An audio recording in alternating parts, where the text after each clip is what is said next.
The following is a production of CUTV Sports.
Good day, friends. It is week 4 of the 2014 Vulcan football season coming at you from Adamson Stadium, where the Vulcans are going to be returning from a 2-week road trip to welcome the Edinboro Fighting Scots in their first home game in multiple weeks. Alongside Zach Prosba, my name's Cody Jeanette, and we're very happy you could be with us today on this beautiful day for football. The sun is shining. It is a very warm temperature outside, and Zach, it certainly was a beautiful day for the Vulcans last week. Yeah, last week, California was able to go on the road to Shippensburg, maybe about 3 hours away, going with a big 56-34 victory. First time we've seen the offense put up any kind of numbers like that. James Harris came 5 yards from a single game passing record.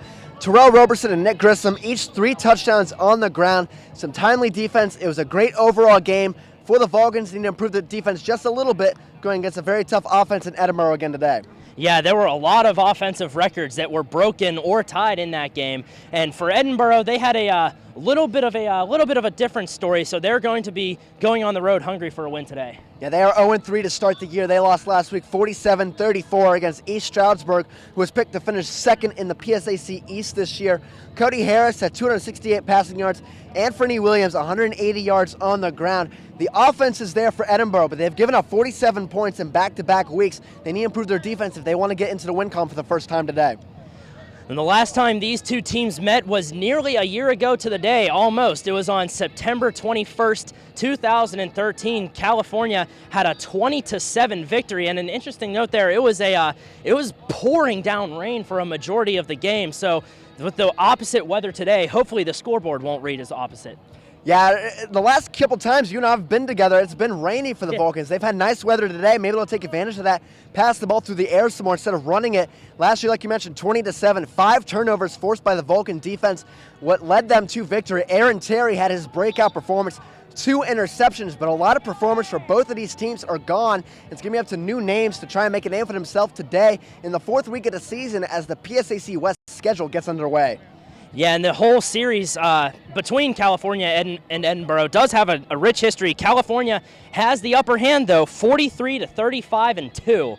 So 35 losses and 2 ties, and they have the more wins over top of Edinboro. But now we're going to be taking a look, Zach. There's a few players during this game that we're going to be keeping our eyes on throughout the entire broadcast. And for California, whenever they're on offense, you got to look for big number 9, Gary Brown. Yeah, we could have gone with a lot of guys from offense after the performance they had last week, but Gary Brown, 10 receptions, 190 yards, his breakout performance, a touchdown as well. He left early with looked to be a shoulder injury, but he's back out in the field today. We expect him to play. He's second in the PSAC with 357 receiving yards. He is the possession receiver that California needs, besides the big play mentality of Kawan Scott. And then when Edinboro has the ball, whenever California's on defense, you got to keep an eye on Rodney Gillen. And Rodney Gillen, he doesn't have any interceptions to the year, but he did block an extra point against Shippensburg last week late in the game. He's the best shutdown corner California's had all season so far. And with receivers like Darren Massey and Ben Eisel on Edinboro's offense, you're going to need performance from Gillen and the rest of the defensive backfield to have a big day and come away with a victory. Well, Edinboro certainly has a couple threats as well you're going to be keeping an eye for, including their quarterback, Cody Harris. And Cody Harris, he did not play in this matchup last year. He's a sixth-year senior. And yes, you heard me correct, sixth-year senior. He got a medical clearance to be able to come back. He's been the starter for quite some time. Before him was his brother, Trevor Harris. So it's always been the Harris show at Edinboro for quite a long time. Harris, he's a very dynamic quarterback. He can run as well. Going to be a very tough assignment for the California defense today. And then whenever California has the ball, whenever Edinboro's on defense, you got to keep an eye on Montel Martin. And he's number 3 for the Edinboro Fighting Scots defense. And James Harris is going to have to scan the field, see where he's at all the time. He has 4 pass deflections so far in 3 games. He leads the team in that category. He's also forced a couple fumbles of the 6 that Edinboro has forced this year. So he's really the most dynamic player in the secondary for Edinboro. And with a passing offense like the Vulcans have, but the ability to run, they're going to need a lot of big plays from the secondary. Montel Martin is the guy to start with. Well, Chapter 4 of the 2014 Vulcan football season has just opened up. What will the pages have in store for us? Find out next on CUTV.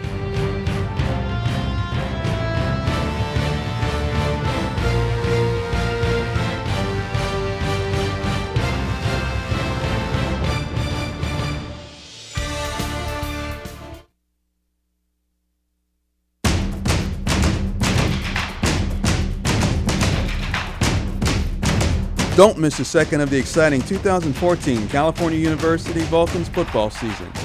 Whether home or away, CUTV is your home for Vulcans football. Watch every step of the way as Coach Keller and the Vulcans strive for a PSAC title and NCAA playoff berth. Your home for Vulcan football, CUTV. Since 1937, the Student Association Incorporated, known as SAI, has served the Cal U student body by providing activities, programs, and services. Every enrolled student has the ability to take part in over 125 different clubs and organizations. Managing participation in every SAI activity is easy with OrgSync, a powerful tool for staying connected. Located 1 mile from campus, the SAI Farm has 94 acres of meeting and recreational space. SAI, it's your student association.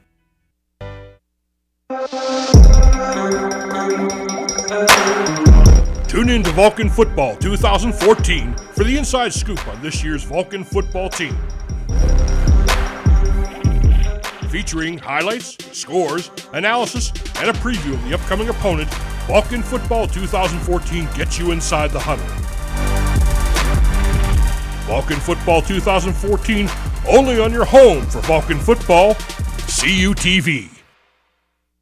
For almost 30 years, CUTV has been the campus and community home for local news, sports, and entertainment. Broadcast in 100,000 homes in southwestern Pennsylvania, CUTV provides complete coverage of Vulcan sports as well as high school football coverage. Broadcast weekly live, CUTV News Center provides coverage of local and campus events, weekend weather, sports highlights, and feature stories. For more information on CUTV, check us out on the web, friend us on Facebook, or follow us on Twitter.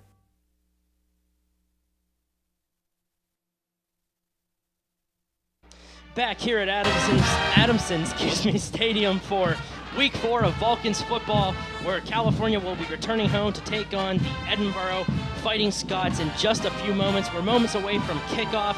Beautiful day for football. Alongside Zach Prosba, my name is Cody Jeanette. We're happy you could be with us today, Zach. Let's take a look at our tail of the tape. And looking at the tail of the tape, both of these offenses are very high-powered, over 350 total yards per game on each side. California has the big advantage, about 10 more points, though, per game, and the defense is a lot better than Edinboro's as well, about 17 points less. So when you look on paper, everything really favors California except one thing, turnover margin, and you just pointed it out on our screen right next to me. +4 for Edinboro, +1 for California. Last week was the first time James Harris did not throw an interception in the game. And another note, when California has had a victory this year, and their 2 victories, they've had 2 interceptions in each of those games. The first one was Damon Pierce and Jordan Bowman. Last week was Chaz Veal and Corey Ford. So that's a winning formula for them. Make sure you get the turnovers, because in their game against Bloomsburg, they turned the ball over 4 times, and they got some turnovers as well, but just not enough to squeak out a victory. Edinboro, they have forced a lot of turnovers, but they have not been able to capitalize on the defensive end enough to be able to get into the win column just yet. Yeah, turnovers really only count if you can get the points on the board off of them, but that's when it can really hurt your opposition. As we've been saying all day, Zach, 75 degrees, 10-mile-per-hour winds, only a 1% super duper ever so slight rain chance, but it really looks like it's that 99% is going to show up because there are no clouds in the sky from what I can see. It's a beautiful day here for PSAC football. Yeah, this is the first game actually in the PSAC schedule today. A lot of the other ones don't kick off till 2, 3, and 4 o'clock. There's also some nightcaps at 6 o'clock. One of them is Westchester, Millersville. You have other games to watch this week. You have Clarion and Gannon playing this week. Both of them are 2-0 in conference. Mercyhurst and IUP, that's a big game because both of them have struggled a little bit early on in the year. And then Shippensburg, Bloomsburg, that has to be the game to watch this week. They start, I believe, at 2 or 3 o'clock. And that's the game that might decide supremacy in the PSAC East because Shippensburg has a really good offense. Bloomsburg has a really good defense. Could be a matchup to watch as we see California running out on the field. The captains were at midfield deciding who is going to get the ball first. We'll let you know in a second as I believe California is going to be kicking it off or kicking return. California is actually receiving because I can see the little red piece of paper KO, but I could not tell if there was an R right next to it on the sideline. But California is going to be receiving the ball first. And a note here, Ron Tyler, the receiver who is normally back on kickoffs with Terrell Roberson, he is not playing today. So back with Roberson on kickoff returns will be the running back Nick Grissom. And both Grissom and Roberson had 3 rushing touchdowns last week. Roberson, the much more dynamic speed kind of plow through the middle back. The Grissoms get outside and run and elude tacklers, excuse me. Another guy we didn't see last week though, Derek Fiore, number 3. And I can't see him. Actually, he is on the field right now. He's lining up with the special teams. We'll see if we get a little bit of dose of him in the backfield as well today. California will be in their all-black home uniforms going from left to right on your TV screen. Edinboro in their travel white jerseys with red pants and red helmets will be going from right to left on your TV screen. And as we already hinted at, Edinboro will be kicking off to California to start the first half. And 2 men are deep back to receive for California, and they will be going towards the right end of the field. So just a few moments away from kickoff here. This promises to be a good game, and it is a very key game because it's one of the PSAC West rivals. Even though that the new rule that's implemented, the games against the teams in the PSAC East still count towards conference record. This is still just as important as those ones now. Yeah, and California was able to escape with a 1-1 record, even though against Bloomsburg they put up a very good effort. We're going to see here the place kicker, number 96, Spencer Howell. And something of note, Edinboro uses 2 kickers, the other one being number 47, Paul Ortiz. They're both freshmen. Spencer Howell sends it flying down the middle of the field and is going to be retrieved about 2 yards deep in the end zone where it will be taken down for a touchback. And we're going to go ahead and look at the starters for California, backs and receivers first. James Harris, the quarterback, PSAC West Athlete of the Week. Grissom in the backfield. Brown, Kawan Scott, Luke Smore getting the start over Ron Tyler because he's out. And Des Green, the dynamic tight end. Offensive line, Price, Moorhead, Abercrombie, and Pearson are in there. Jeremy Seaman is not in there today. He is out with an injury. We'll see in just a moment if we're going to be able to update you with who's also playing on the line. Cannot tell from the angle we're at just yet. So it is 1st and 10 for the Vulcans from the 25-yard line. There's still 15 minutes on the clock. We're just getting started. Here's the snap. Dropping back to pass is Harris. Harris is looking right. He throws deep down the field. It gets caught at the 40-yard line. Scrambling up for about a few more yards after the catch. It's going to be a new set of downs from about the 44. And looks like that's number 88 for California, if I can read that right. That's Tom Green, the freshman wide receiver. He stands at 6'4", big. And we'll look at the Fighting Scots stars. Montel Martin, our player to watch back there in the secondary, as the first play is gouged down the middle for a big gain. 1st down and 10 once again from the California 44. Harris drops back to pass again. Screen pass over to the near or far side. It's caught across midfield, taken down a couple yards short of the 1st down marker. And it's going to be 2nd down and short. That was Ron Tyler on the reception. Okay, Ron Tyler actually is playing. We were told before the game that he's not going to be playing today, or maybe not in the starting lineup. He was not in the 2-deep, but he is in the game. So, surprise there. Ron Tyler is in the game. We'll update you with that just in a moment as far as we can. Big 2nd down coming up. 2nd down and 10 from the Edinboro 48. 2nd and 1, I beg your pardon. Harris is in the shotgun. Ready to take the snap. It is a draw up the middle. taken down with enough yards for a first down across the 45, and they will move the chains on that run. And that's Terrell Roberson getting the first run of the day. As well, look at the replay right here. It's a simple draw play, handoff, going into the outside the tackles. Roberson just getting enough for a first down, 1st and 10 coming up. Harris once again in the shotgun, ready to take the snap. 2 receivers left and 1 to the right, and he also has a sidecar to the right. And Edinboro is almost jumping off sides. That's something that works for California's advantage with the no-huddle offense that they employ.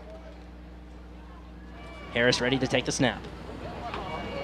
Here it goes. It is another draw up the middle to Roberson.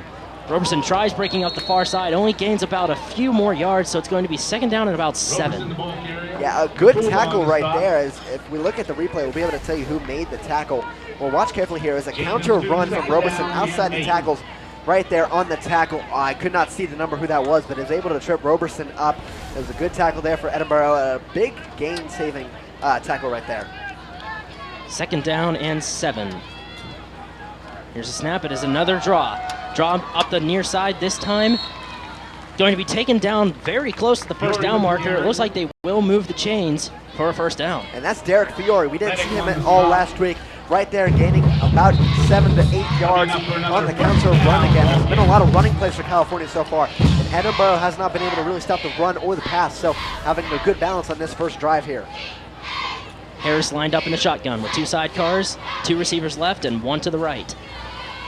1st down and 10, 12:36 left to go in the first quarter. Drops back to pass. He's looking left. Air mails it down to the corner. Incomplete. There's a flag on the field.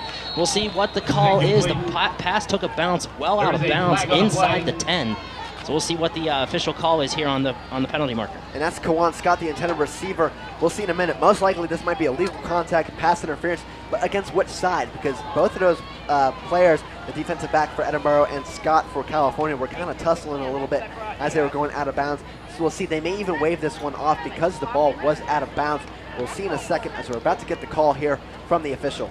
The clock stops with 12:29 left in the first quarter, and it is going to be pass interference against Edinboro. So a good break there for California.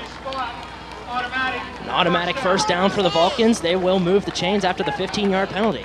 So very fortuitous for the Vulcans, getting that penalty, moving them closer. They're now in the red zone, right at the 20-yard line. And from the red zone last week, they were able to plow into the end zone after the first couple weeks having struggles from within the 20 and through the end zone, not having to rely on the leg of Cody Newzone, getting only 3 points. California with a golden opportunity to draw first blood here in this game.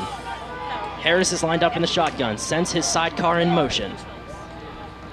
Ready to take the snap. Here it goes. It is a draw up the middle. Taken for about a 6 or 7 yard gain to inside the 15. It's going to be 2nd down and about 5. And they're actually not even going to give Roberson the spot that he ended up with. I guess they're going to say he was down a little bit before that. So a gain of about 5 yards, like you said. 2nd and 5 coming up at about the 15-yard line. 12:06 left to go in the first quarter. Harris lined up in the shotgun. Takes a snap. It is another draw up the middle to Roberson. Roberson's taken down very close to the first down marker. It's going to be very short, though. So it'll be 3rd down and about 2. Yeah, another draw right there to Roberson. We've not seen Grissom in the backfield just yet. Employability of Roberson and Derek Fiore. We'll see if we see another run here, maybe a short pass to Smorey or Gary Brown, who's down on the near side. Harris takes the snap and he hands it off. Taken down inside the 10. That's going to be enough for a first down. Roberson coming up big when he needed to. It's going to be 1st and goal. And Roberson, another counter run. There's been a lot of these counter runs going on draw plays as well. As Roberson gets the outside enough for a first down. We're going to see right now a stoppage. There's an injury timeout right now on the field. Stoppage by the officials with 11:30 exactly remaining. 1st and goal from the 9-yard line. And on that set that was coming out to the field, we were going to see Ryan McCauley, number 41. And as we look, 41 for Edinboro is injured as well. Yeah, that is Kyle Matula, who was down on the field for a few seconds, but he's jogging off the field on his own power, so that's a very good sign. But by rule, he will have to stay out for 1 play. So with 11:30 left to go in the first quarter, California will be setting up for 1st down and goal from the 9.5 yard line or so. And this is where California needs to strike on your first possession, getting a touchdown, getting out to that early lead. Let your defense hold off against Edinboro. A big contributing factor to a win as the clock will start. First down and goal. Harris is under center for what I believe is the first time in this entire drive. He has one running back and one receiver on each side. That's Fiore in the backfield, number 3. And he sends Gary Brown in motion, so now he has doubles to the left. He hands it off to Fiore. Fiore's taking it up the near side, inside the 10. It's going to be a very short gain, if anything. It'll be second down and goal. And that's a gain of maybe a yard or 2, if that. Fiore's not much of an outside runner if he can't get his blocks. He's not one of the elusive type backs that's able to get away from tackles very easily, as you see a swarm of Edinboro defenders there to take him out of bounds. Grissom was much more elusive in the outside back. Roberson, like I mentioned, the up the middle, plow through you. Second down and goal. Harris in the shotgun. 3 receivers left, 1 to the right. He also has a sidecar with him. Ready to take the snap? Here it goes. He drops back to pass. Looking left. He throws it into the corner of the end zone, takes a bounce, out of bounds, incomplete. Clock stops with 10:50 left. It's going to be third down and goal. And he was going for Ron Tyler in the back corner of the end zone here, just overshot his receiver.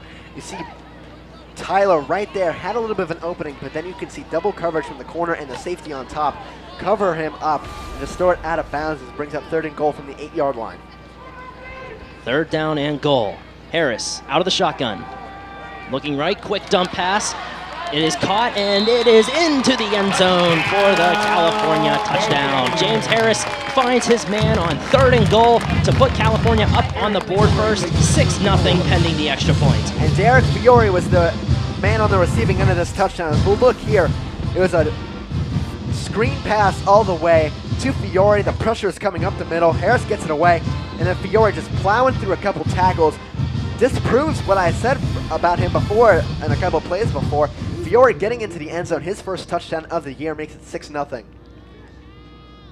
Cody Nuzzo lines up for the extra point. The kick is up. The kick is off of one of the towers back there, and it is good. 7-0 in favor of California with 10:44 left to go in the first quarter. You are watching Vulcans football on CUTV.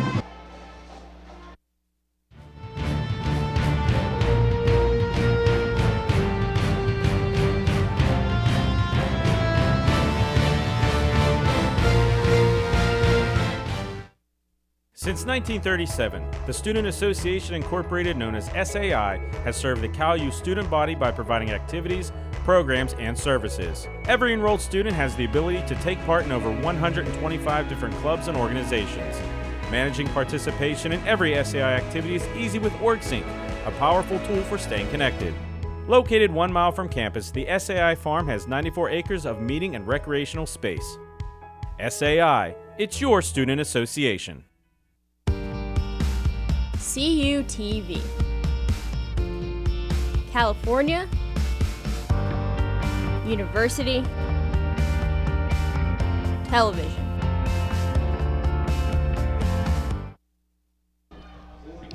Seven 7-0 Vulcans with 10:44 left to go in the first quarter after the opening drive of the game, where California took it 75 yards to get the touchdown on the board, and now they're going to send the kick away to give Edinboro their first drive. It's going to be taken at about the 1-yard line. Return man breaks up in the middle, and he gets taken down at around the 16-yard line.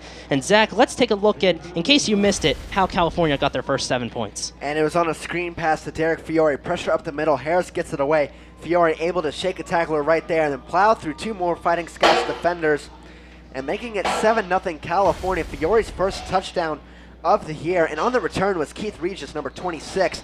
So look at the front 7. Wilkins from the University of Michigan. He's been a big player. Branko Busick as well. And in the defensive backfield, Aaron Terry, 2 interceptions against the Scots last year. Rodney Gillen, our player to watch. Both dynamic cornerbacks in the Cal secondary. And now Cody Harris is in the shotgun for Edinboro. Ready to take the snap. It is a play action pass up the near side. It gets retrieved at about the 30-yard line. He gets taken down a couple yards later. It's going to be plenty enough yards for a first down. That's Nick Helmick, the sophomore tight end, on the reception. As we look back at the defensive backs for California, now look at the Fighting Scots backs and receivers. Cody Harris, a 60-year man. Anthony Williams at running back. Eisel and Massey, two very outstanding wide receivers for the Scots. The offensive line, very experienced. Bowen, Sullivan, Harton, up the middle, going to have to protect Cody Harris all day long. Harris out of the shotgun. Now he hands it off up the middle, and the running man goes nowhere on the run. It's going to be second down and about 11. Yeah, it's a loss on the play right there. That was Williams on the run. Stop was made by Branko Busick, number 26, it looks like. Let's see here, draw play. It's actually number 7, Arnell Farmer, and 53, Jawan Turner on the stop. So a double tackle right there to bottle up the runner. It's California's run defense has had a lot more success than they did last year so far in the season. Second down and 12 for the Fighting Scots. Harris out of the shotgun. California showing blitz. He drops back to pass. Quick pass up the middle, gets caught and taken down at about the 39-yard line. There's a penalty marker down in the backfield with the quarterback down. That's never a good sign. And this is going on Branko Busick, number 26 for the Vulcans. He got some late pressure on there on Cody Harris. He went helmet to helmet with him in the offensive backfield. This is going to be roughing the passer. No doubt this is going to give Edinboro some better field position as Cody Harris got up a little bit shaky from that. Seems to be all right, though. We'll wait for the official call here. The clock stops with 9:37 left to go in the first quarter, and it is indeed not pass interference, roughing the passer, I beg your pardon, against California. So that is going to march Edinboro 15 yards down the field, and it's an automatic first down. And you see right there, Branko Busick right at the end of that replay on the far end of your screen, getting right into the face mask of Cody Harris. Branko Busick's a very hard tackler. He plays that old NFL style of, I'm going to light you up every time I hit you. I'm going to make sure you know who hit you. But sometimes he takes it a little bit too far. He has to make sure he doesn't rough up the players a little bit too much as they're trying to really get to the safety point of the game with 9:34 remaining in running. Harris is in the shotgun, empty backfield. 3 receivers right, 2 left. He takes a snap, dropping back to pass. Finds his man over on the far side. It gets caught at about the... No, it's incomplete. I thought he might have made a good shoestring catch at about the 38, but they're waving it off, so it's going to be second down and 10. And that's Rodney Gillen on the coverage. He had a little bit of a pocket coverage right there against Ben Eisel, number 15, the intended receiver. As Eisel went down with it, Cody, to help you understand why it was incomplete, it hit the ground and popped out, and that's what made the incomplete call, as I could see the ref right there calling incomplete, second and 10. Harris once again is under center now with a man in his backfield. He hands it off, tries to find some room up the middle, but goes nowhere on the run. It's going to be third down and about 10. Another loss on a play. Looks like Branko Busick was one of the ones stuffing up the middle. We'll see right here, Williams getting the run. Branko Busick actually was not right there. He does clean up a little bit. Looks like number 99, Anthony McPoyle, was there as well for California. 2 runs so far for Edinboro with a gain of -3 yards. So California's run defense is really stout so far with 8:48 remaining. California's defense faced with a big third down here. Third down and 11. Cody Harris is in the shotgun with a sidecar and 2 receivers left and 1 to the right. Takes a snap, drops back to pass. He's looking left. Now he looks right. Rolling out towards midfield, finds his man on the near side. It's caught at the 40. He gets taken down at about the 41, and a little bit of a double hit there to take him down, but it's still short of a first down, so now the Fighting Scots are faced with a 4th down. And we'll see what they do here because they're in California territory. They are going to punt as the punt team comes out. Wilkins almost had a sack right there. Harris able to get away from the pressure. Throws out to Ben Eisel, who gets the completion. It's going to be about 4th and 5. But Aaron Terry, nice tackle right there, able to wrap him up. Branko Busick could have had another flag right there, coming in very late towards the helmet of Eisel. Paul Ortiz is ready to punt away for the Fighting Scots. Good snap. Here's the punt, almost blocked, but it's spiraling over towards the near side of the field. It gets fair caught at the 16-yard line, and that's where California will start their next drive. And on that almost blocked punt was number 21, Devontae Suber for California, a backup linebacker. He's a freshman. He came very, very close as he possibly can, to blocking that punt. Corey Ford has blocked 3 of them already for the Vulcans. Maybe we get to see another guy do the dynamic playability that you see on the special teams. When Cal has the ball, 158 rushing yards, 482 total, and 36 points a game. Edinboro's defense, we saw in the first drive, they're not very good at stopping the run or the pass. 528 yards allowed even at 44 points a game. California, if they're able to score in this drive as well, could be a long day for the Fighting Scots. Harris is under center. Takes the snap. Play action, looking to pass. Pass is airmailed over to the far side into no man's land. It falls incomplete on the track. So it is going to be 2nd down and 10 with 7:43 left to go in the first quarter. And a good play right there by James Harris. He was under a lot of pressure. He read it. He had no open receivers to go to. Just threw it out of bounds. Avoid the turnover like Edinboro has faced so far, or forced so many so far through the early season, Harris, he's really improved his play calling ability and his mindset of making sure he doesn't turn the ball over. Harris in the shotgun. 2 receivers left, 1 to the right, and 1 sidecar. Also with a couple tight ends. Ready to take the snap. He drops back to pass. He's looking right. He throws right, and it's deflected down, incomplete. Or intercepted, I beg your... That's actually a catch by Gary Brown. We have to watch in this replay. A little confused there. That was a very confusing play. That could have easily been intercepted, but Gary Brown able to stay with it. Watch the pass right here. Deflected. Almost right into the hands of Gary Brown. Wow. Gets the reception, 1st and 10, 7:31 and running. Special thanks to our replay camera operator for clarifying me on that one. Well, regardless, Harris is in the shotgun now. It's a draw up the middle, getting a good gain of about 9 or 10 yards, depending on where they spot him. It looks like they're going to spot him just short. No, they're going to move the chains. It's going to be 1st down and 10 for the Vulcans. Another big run by Terrell Roberson. He's a lot of big gains as the clock will start again with 7:15 and going. Roberson just getting enough for a 1st down right before midfield. They're at about the 43-yard line in their own territory. Harris in the shotgun again, dropping back to pass. Throws it up the middle, incomplete, taking a bounce at around the 35-yard line. That stops the clock. And it's going to be 2nd down and 10. We have 7:01 remaining. Paul Butler was the intended receiver right there. Harris is overthrowing his receivers a lot so far early in the game. He needs to take a little bit of pressure off those throws. He was a former baseball player, so I understand that. You want to get as much into that throw as you can. Maybe take a little bit of pressure off, just throw it into the lap of your receiver and watch him run. He almost could have had that one picked off by number 3, Montel Martin, who was right behind in the coverage. Ball is at the 43-yard line of California. Here's a handoff up the near side, getting a gain of about a few yards. Derek Fiore on the run there, gets a gain of about 3. It's going to be 3rd down and 7. You got 6:56, and the clock starts again after going out of bounds. But Harris right now, 3rd down. I believe this is the first 3rd down opportunity that California's had today. Need to convert if you want to keep the drive going. They're going to be tested here as Harris is in the shotgun. Snap. Looking to pass. He finds his man. That's Fiore on the far side. It's caught. Is it going to be enough to move the chains, though? It doesn't look like it. It looks like it's going to be about 4th and inches. But Fiore dove out of bounds, and I thought he was farther than the 1st down marker, to be honest, Cody. But well, he knocked the marker over. You're going to see on the replay here, the marker fell over. I guess they're saying his foot stepped out of bounds there, but he was well over the marker from where we were able to see. But California's going to go for it, 4th and about 1 yard, 6:23 and running right now. Harris under center. Harris is under center with a receiver on each side of him and a man in his backfield. Only need 1 yard to convert the 1st down here on 4th and 1. Harris hands it off. Roberson up the middle. Did he get enough? From the looks up here, it looks like he did get enough. And they are calling it a new set of downs. It is 1st down coming up, I believe. 1st down, and the ball is going to be spotted at the 46-yard line. So a very key 4th down conversion there for the Vulcans. With 6:08 left to go in the first quarter, keeps the momentum in their favor. Yeah, and Terrell Roberson plow through the middle back as the clock will start with 6:08 and running now. Plow through the middle as we see Fiore come back on again. Harris is in the shotgun.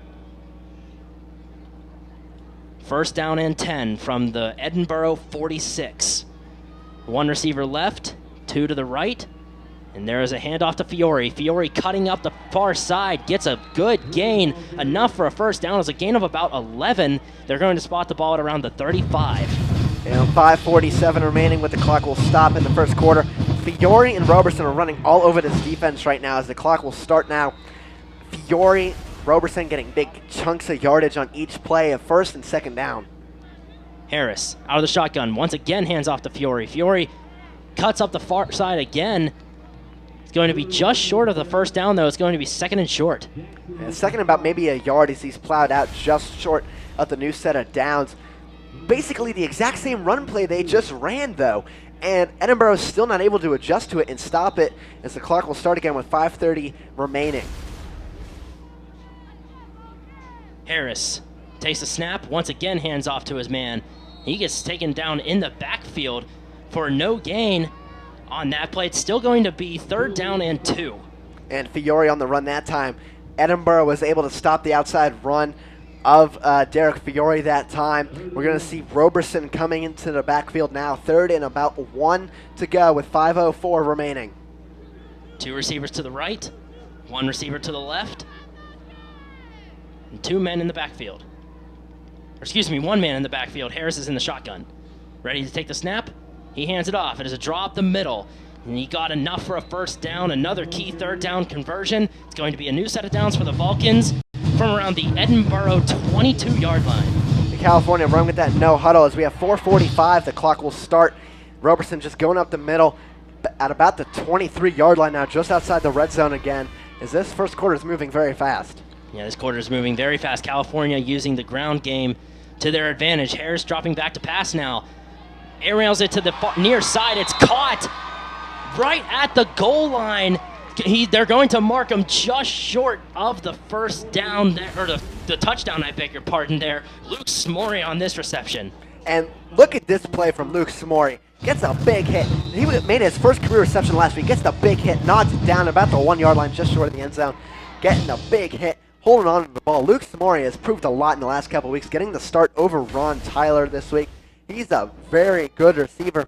He stands about 6 feet tall. He's a redshirt freshman, I believe, from the Pittsburgh area. So maybe he can develop into a nice 3rd option for California. Yeah, Luke Smorey out of Baldwin High School. Now California right at the 1-yard line, hands it off and gets stopped short in the backfield for about a 1-yard loss. Still going to be 2nd down and goal with 3:47 left to go in the 1st quarter. And that was Roberson on the run, trying to go to the outside. When you're in the goal line, it's good to go to the outside because all the tacklers are going to be coming up the middle. But Roberson's such a big back, able to plow through the middle, just get under the pads of the defensive ends, go through the middle, try and dive towards the line. You might get into the goal. So now it's 2nd down and goal. Harris under center, sends a man in motion. Takes a snap. And into the end zone for the California touchdown. 3:17 left in the 1st quarter. California gets 6 more points on the board. 13-0 pending the extra point. And that was Roberson into the end zone with the score. His 4th rushing touchdown in 2 weeks. His 4th overall in the year. The running game for California. We've not seen a running game like this in the past couple seasons. Good to see the running game doing well, the passing game doing well. California's up 13-0 barring this extra point. Cody Nuzzo lines up. The kick is up, and once again off of the game film tower, it is good. With 3:16 left to go in the 1st quarter, California is leading Edinboro 14-0. You are watching Vulcans football on CUTV.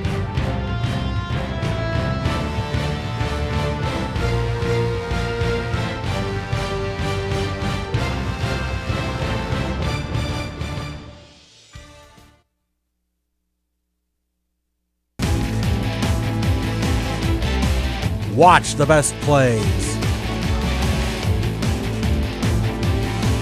Relive the biggest games. Check out CUTV's most memorable broadcasts as we pull them from the vault, only on CUTV.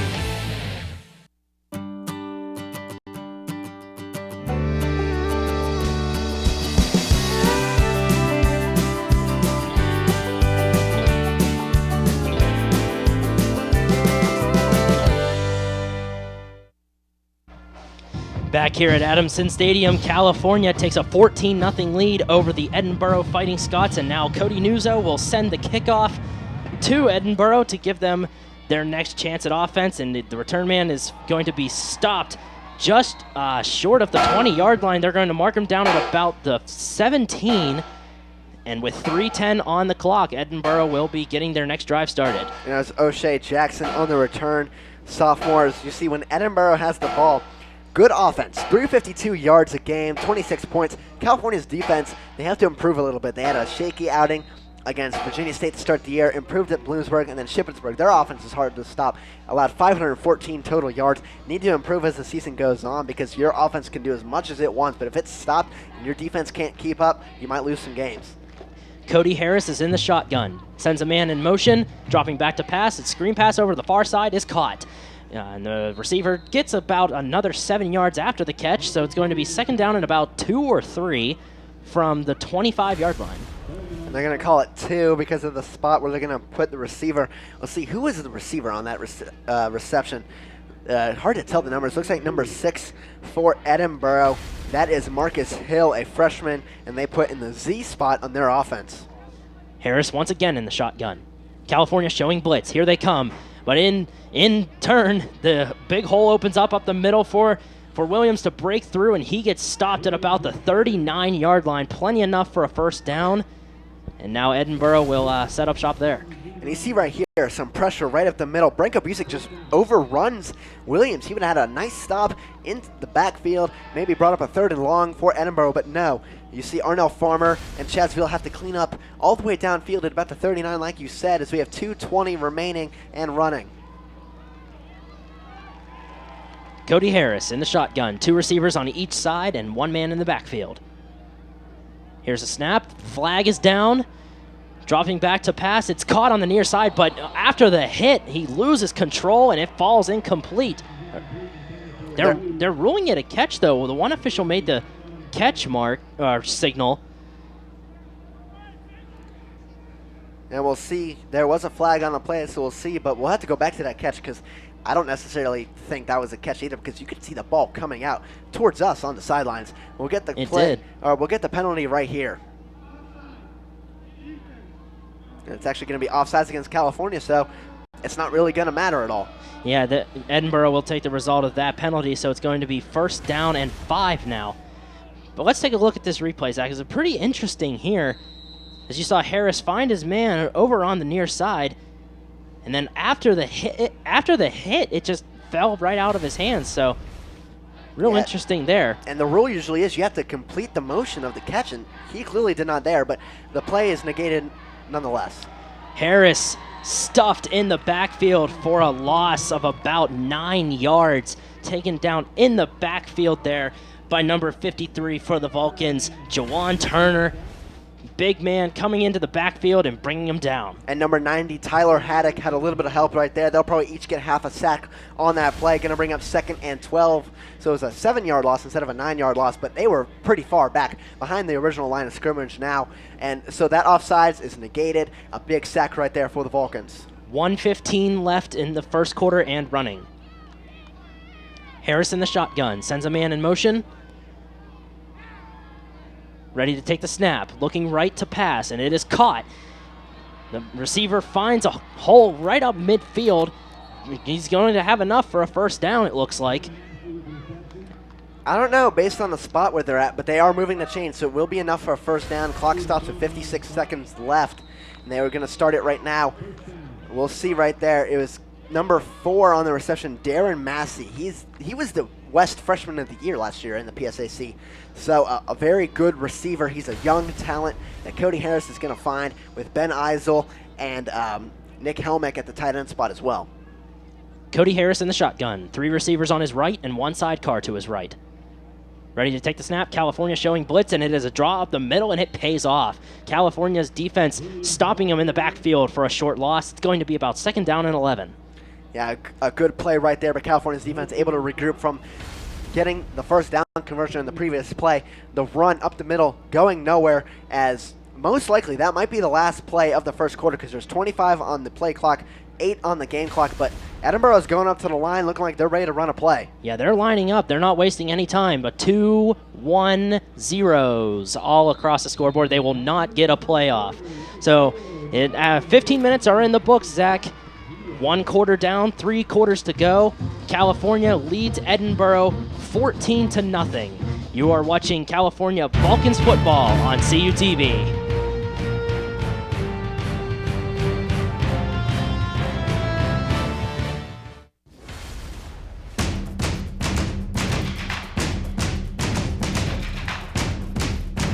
Don't miss a second of the exciting 2014 California University Vulcans football season. Whether home or away, CUTV is your home for Vulcans football. Watch every step of the way as Coach Keller and the Vulcans strive for a PSAC title and NCAA playoff berth. Your home for Vulcan football, CUTV.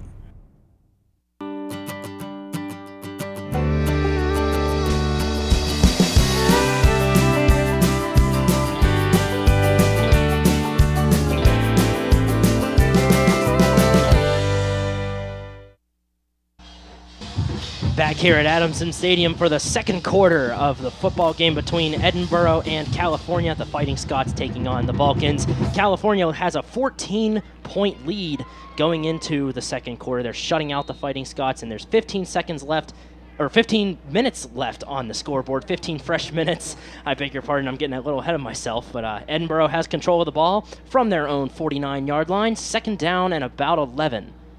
And Cody Harris just called for an audible right now. Empty set backfield. 5 receivers on this play. California's defense showing blitz, and here it comes.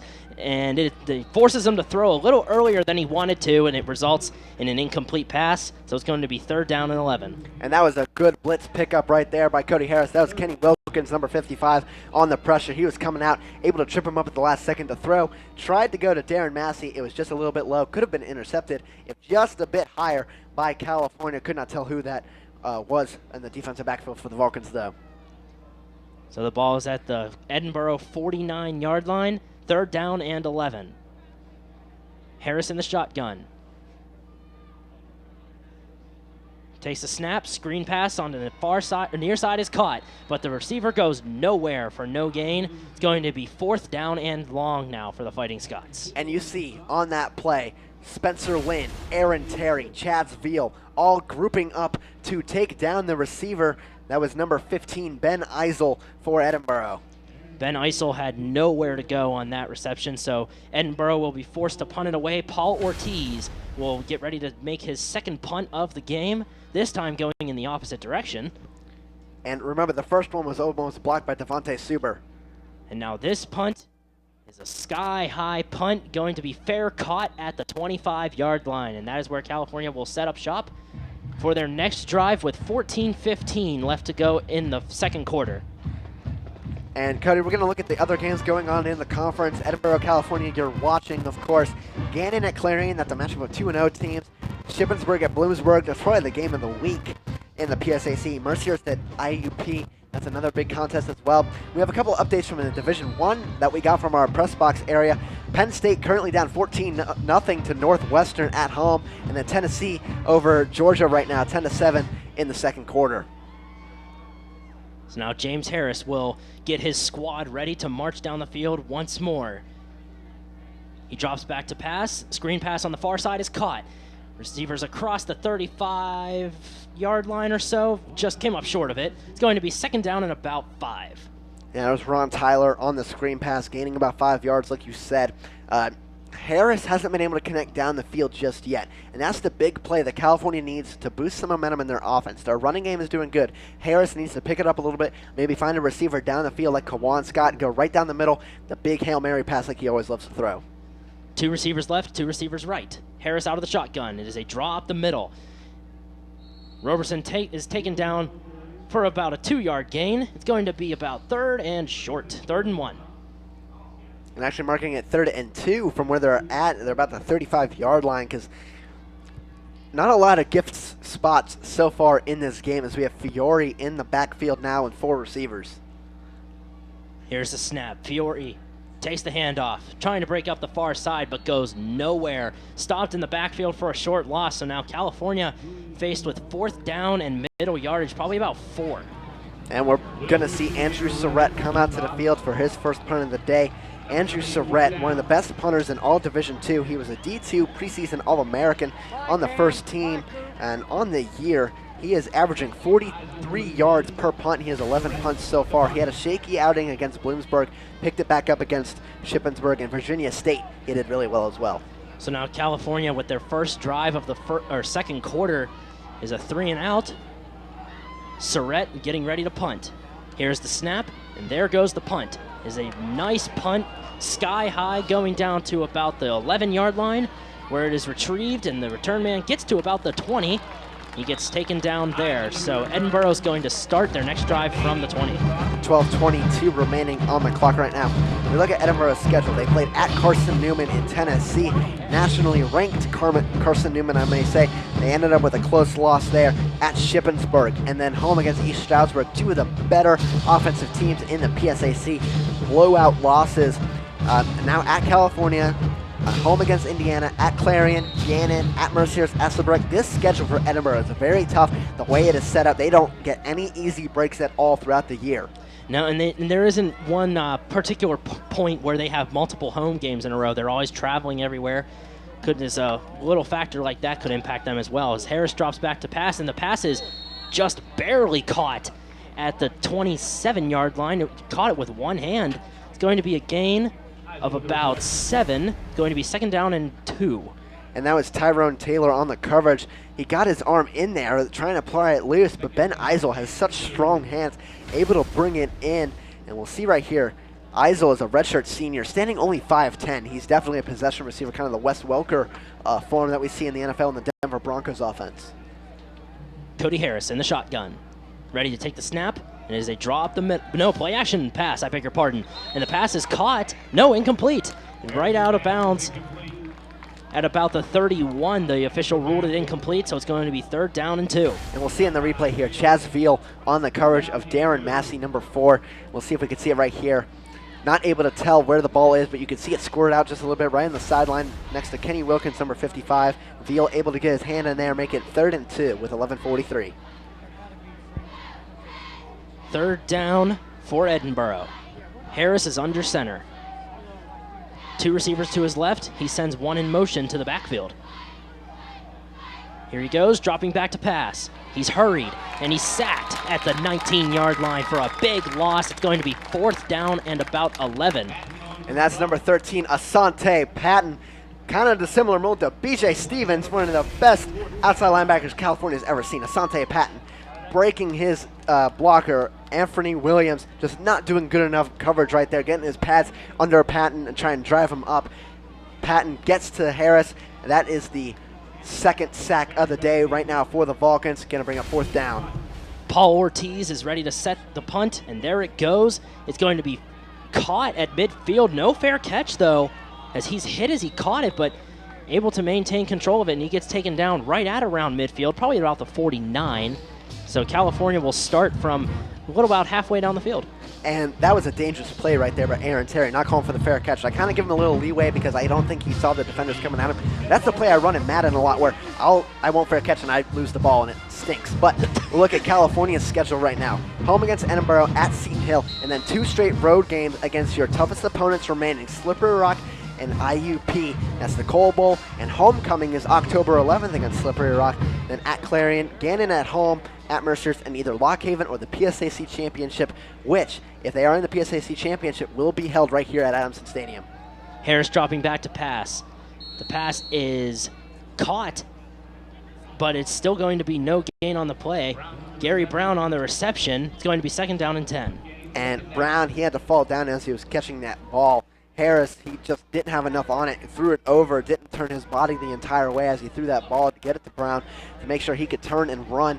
He had to fall down and catch the ball and bring it up 2nd and 10. Harris in the shotgun. 2 receivers on both of his sides and 1 sidecar to his left. Ready to take the snap, looking to pass. Passes on the far side, caught for about an 8 or 9 yard gain to about the 44-yard line. It's going to be 2nd down and very short. And it's going to be 3rd down. Ron Tyler getting an 8-yard gain on this play, just going to the outside, able to turn his body with the ball, catch it on his far shoulder, getting a couple more yards after the play. 3rd and 2 with 10:03 remaining. Yeah, I beg your pardon on that. Thank you for the 3rd down correction, Zach. I was 1 down behind. Here's the snap. It's going to be taken off the far side for no gain on the play. A short loss, if anything. California once again faced with a 4th down. 4th and 3. We'll see what California does here. I don't see the punt team lining up on the sideline. Looks like California's going to go for it and try and drive Edinboro back. You might also see maybe James Harris just try and draw the Edinboro defenders off sides and see if he can get the easy 5 yards there.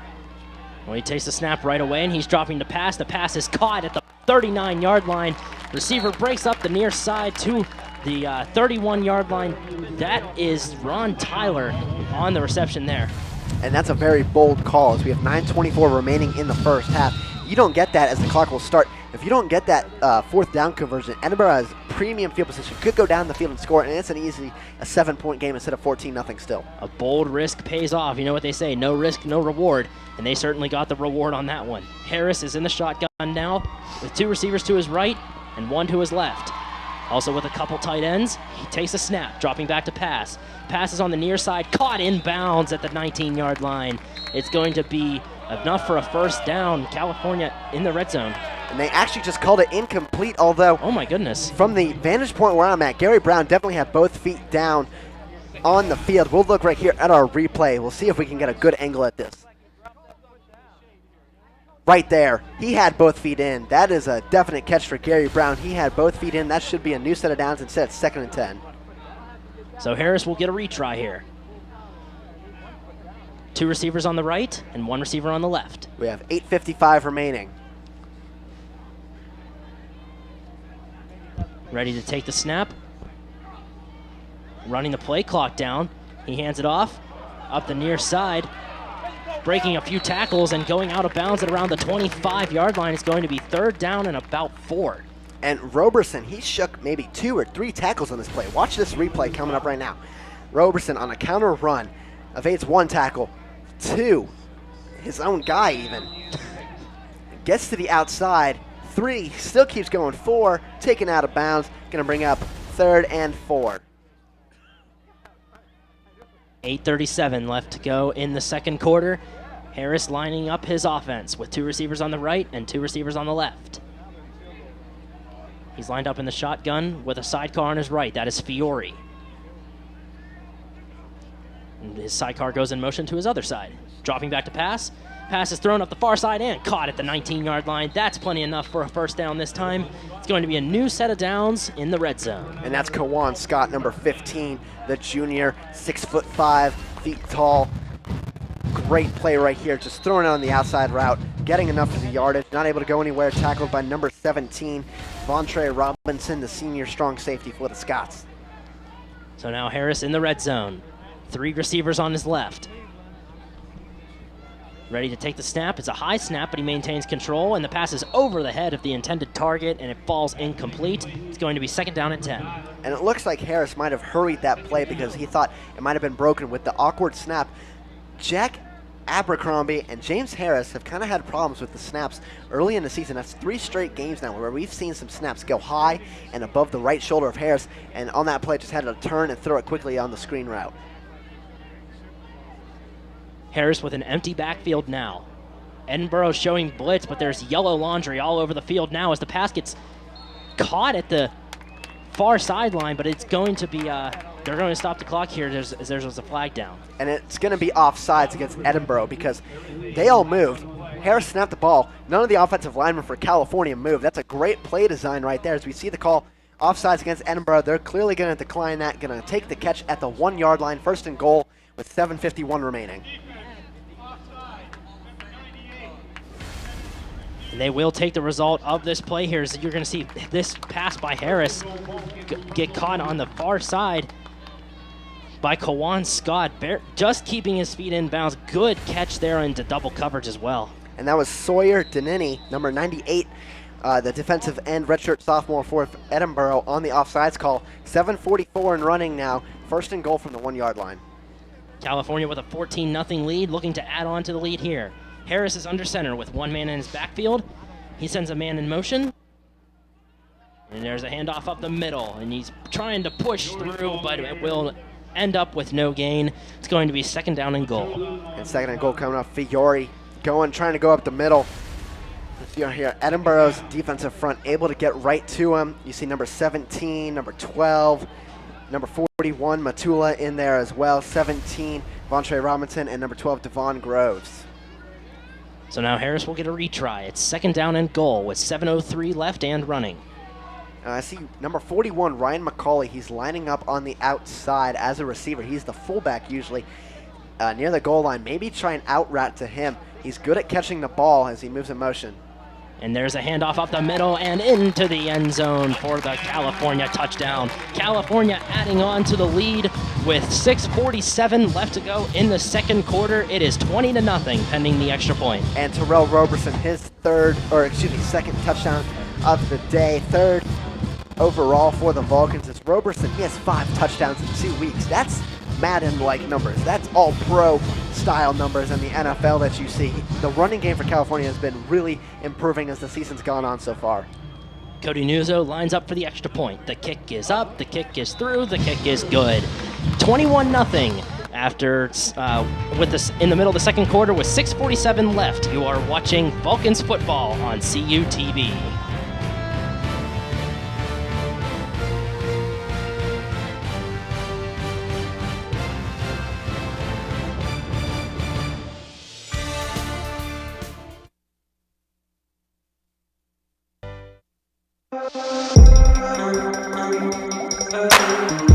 Tune in to Vulcan Football 2014 for the inside scoop on this year's Vulcan football team.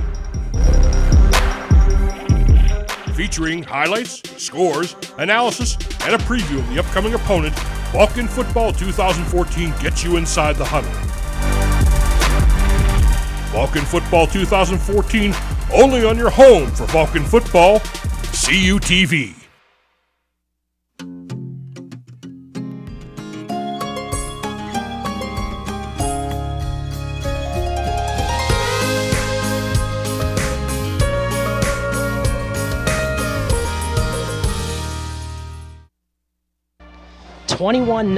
With 6:47 left to go in the second quarter is the score here at Adamson Stadium between the California Vulcans and the Edinboro Fighting Scots. California kicking it off to Edinboro now. It is a long kick that takes a bounce in the back of the end zone where the official will rule it a dead ball for a touchback, and Edinboro will set up from the 25. And right now, California, as we look at the know your foe, California facing the Edinboro Fighting Scots. They were founded in 1857, Edinboro, PA, of course. 9,106 is their enrollment. Red and white are their colors, and Julie E. Wallman is their president. What I was going to say before we got to the Know Your Foe, California got out to a big lead like this last week against Shippensburg. But Shippensburg's offense was very dynamic, able to claw their way back. Edinboro has the same kind of offense, and they're going to be able to claw back a little bit. You got to make sure the defense is not on their heels. Play up front, put the foot on the pedal, and don't stop pushing. First down and 10 from the 25 for the Fighting Scots. Harris out of the shotgun, hands it off up the middle for a very short gain. If anything, it's going to be a gain of about 1 or 2 yards. It's going to be second down and 8. And that's Williams on the run up there. He's only had one big run so far, and that's when they went to the outside, and that's where California struggles the most, the outside runs. When you run up the middle, California's defensive line is so big and so young that they're going to have enough time to grow together through the next 3 years or so that they're just plowing right into the middle of the offensive lines of all these teams they played so far and letting nothing up the middle. Cody Harris out of the shotgun. Ready to take the snap, sends a man in motion. And here he goes. And that does not pay off for the Fighting Scots as a little bit of trickery attempt gets taken back down in the backfield for a short loss. And that's actually going to be a loss of 8 as it's going to be 3rd and 16 coming up with 5:57 and running. Kenny Wilkins, double Cinco right here. Chancellor from the University of Michigan. He has been an astounding talent. He never played a game at Michigan. And I'm sure they're kicking themselves right now watching the highlights from this. If they go on our YouTube page, which they should, everybody should go on our YouTube page. But Kenny Wilkins, he has a few sacks, a lot of tackles for loss, a very good run defender as well at the defensive end position. Third down and long for the Fighting Scots. Harris is out of the shotgun with 3 receivers on his left and 1 on the right. He's looking to pass. And he will get taken down at the 15-yard line for a sack. It's going to be another short loss, and 4th down and about 18 miles for the Fighting Scots coming up. And that was Jawan Turner on the initial pressure. Jordan Lardani, he's able to clean it up a little bit. It looks like McPoyle as well. Tyler Haddock, number 90. Everybody's getting on the act. The 3rd sack of the day for the Vulcans. 5 minutes and running remaining in the first half. Paul Ortiz ready to punt. Punt goes away. He's going to take a bounce at about the 40 and boing, boing, boing, stop at midfield. And that is where California will set up from right inside of Edinboro territory, it looks like. And that was very close to touching a California player. They should have definitely bounced on that ball if they could. As we look at the PSAC West standings, California 1-1, right below Clarion, Slippery Rock, and Gannon. Gannon and Clarion, one of them is going to have a loss after this day, and California will jump up a little bit. Slippery Rock playing Seton Hill in their homecoming game. Slippery Rock should be the favorite there, but you never know. Seton Hill has improved this year. They have a quarterback this year named Drew Jackson. Very dynamic talent.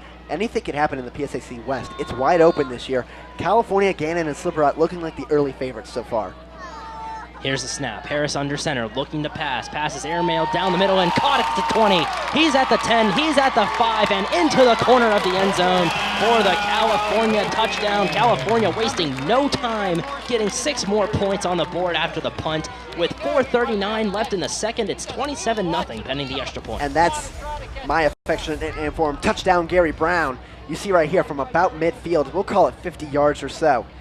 Gary Brown just catching the ball, outrunning the defender that's with him. That's number 3. That's our player to watch, Montel Martin. Not able to catch up with the speed and elusiveness of Gary Brown. Gets his first big catch of the day. Second touchdown pass from Harris with 4:39 remaining. Cody Nuzzo lines up for the extra point. The kick is high, the kick is far, the kick is good. And that adds 1 more point onto California's lead with 4:39 left to go in the first half. California leading by 4 touchdowns, 28-0. You are watching California Vulcans football on CUTV.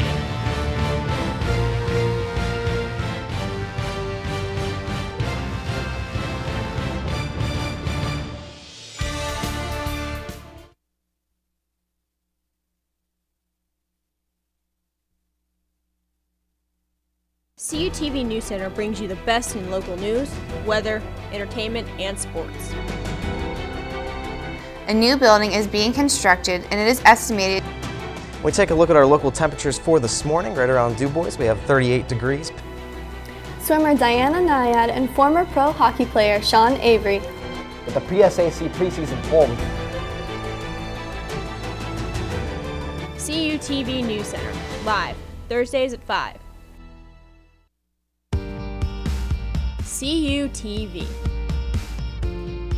California. University.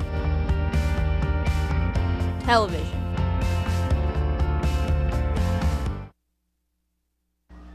Back here at Adamson Stadium, California leading 28-0 over Edinboro as the next kickoff goes down the field, and the return man for the Fighting Scots is stopped at the 15-yard line. California just got another touchdown to add on to their lead. Zach, let's take a look at how it happened. And right now, you see on your screen, James Harris under a little bit of pressure. He's hit as he throws.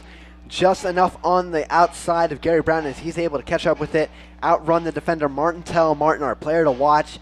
Edinboro is really struggling right now in the defensive end. California's defense is doing some good things right now. They need to improve a little bit, maybe in their pass coverage, but the offense has not missed a step from last week when they did basically the exact same thing against Shippensburg, who was an equally similarly weak defense, much like Edinboro.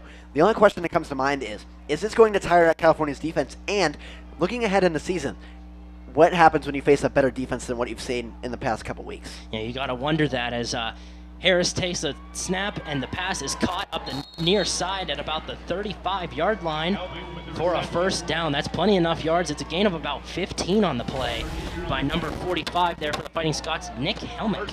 And he was taken down by Jeff Knox Jr. The outside linebacker is able to clean up on the coverage. And Helmick just able to get a very good catch right there. That's what Edinboro needs. They need some downfield plays as we have 4:15 and running remaining in the first half. Cody Harris lines up with an empty backfield, and now he sends a sidecar in motion. He's dropping back to pass, pumps, and throws it into the ground at about the 30-yard line. Falls incomplete. That was intended for Williams on the play.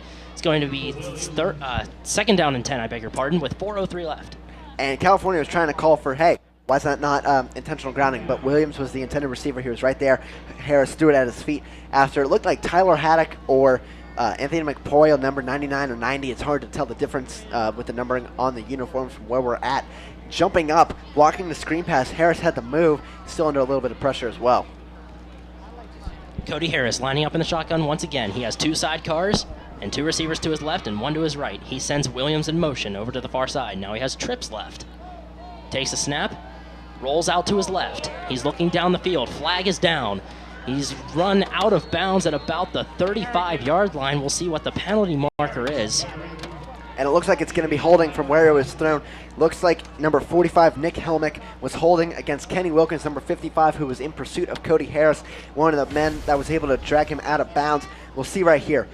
Right there, 45, holding on to 55 of California, just barely enough to draw the flag, but Wilkins able to recover, take Harris out of bounds with number 46, Spencer Lynn from Bell Vernon Area High School, doing a very good job this year as well with Wilkins and Busick and a lot of players in the California defense, although we've not heard a lot from Jordan Bowman and Danny, a lot of key players that haven't really made a statement in the past couple weeks after the first game against Virginia State. So they will be moving the ball back to about the 26-yard line. It's going to be 2nd down and 20. 3:53 and running now. Cody Harris lines up with his offense. 2 receivers left, 2 to the right. He has a sidecar on his left. I beg your pardon, his right. Ready to take the snap, looking to pass, looking left, pumps, and the pass up the middle is caught right at around the 34, and that's where the receiver gets taken down a few yards shy of the original line of scrimmage, so it's going to be 3rd down and about 11. And the catch right there is made by number 4, Darren Massey. We'll see who he cleans up on the defensive tackle. Looks like number 17, Chaz Veal. He's had a really good past couple games. He had an interception last week after jumping an out route and taking it back for maybe a couple yards. Made a couple big tackles so far today. He's had a nice couple of weeks. We mentioned Rodney Gillen was our player to watch, but Chaz Veal is making our eyes onto him right now. Cody Harris lines up in the shotgun. Trip receivers to his left and 1 to the right. He's dropping back to pass. He's looking right. The pass is thrown over that way and takes a bounce at midfield where it falls incomplete. So now Edinboro faced with a 4th and long with 2:50 left to go in the half. Colby Hughes, the freshman receiver, standing at 6'3", the ex-receiver and the offense for Edinboro, the intended receiver there, Rodney Gillen on the coverage. We're going to see Paul Ortiz come out. I believe this is his 4th punt of the day. Edinboro's offense just has not gotten anything going as we have 2:50 remaining. Ortiz gets another punt almost blocked, and he gets taken down. That's going to be roughing the kicker against California. The flag is already down. As the return man gets the ball at about the 30 or 29 for a short return. But pending this call, it could spot the ball differently. And there's a big difference in what this penalty could be. Is it roughing the kicker or is it running into the kicker? If it's running into the kicker, I believe that's only a 5-yard penalty. But it looks like Edinboro's offense is going to be coming back out, but I'm not exactly sure yet. If it's roughing the kicker, it's 15 yards. If it's running into the kicker, it's only 5 yards, and I don't think it's an automatic 1st down either. We'll see what the official call is here.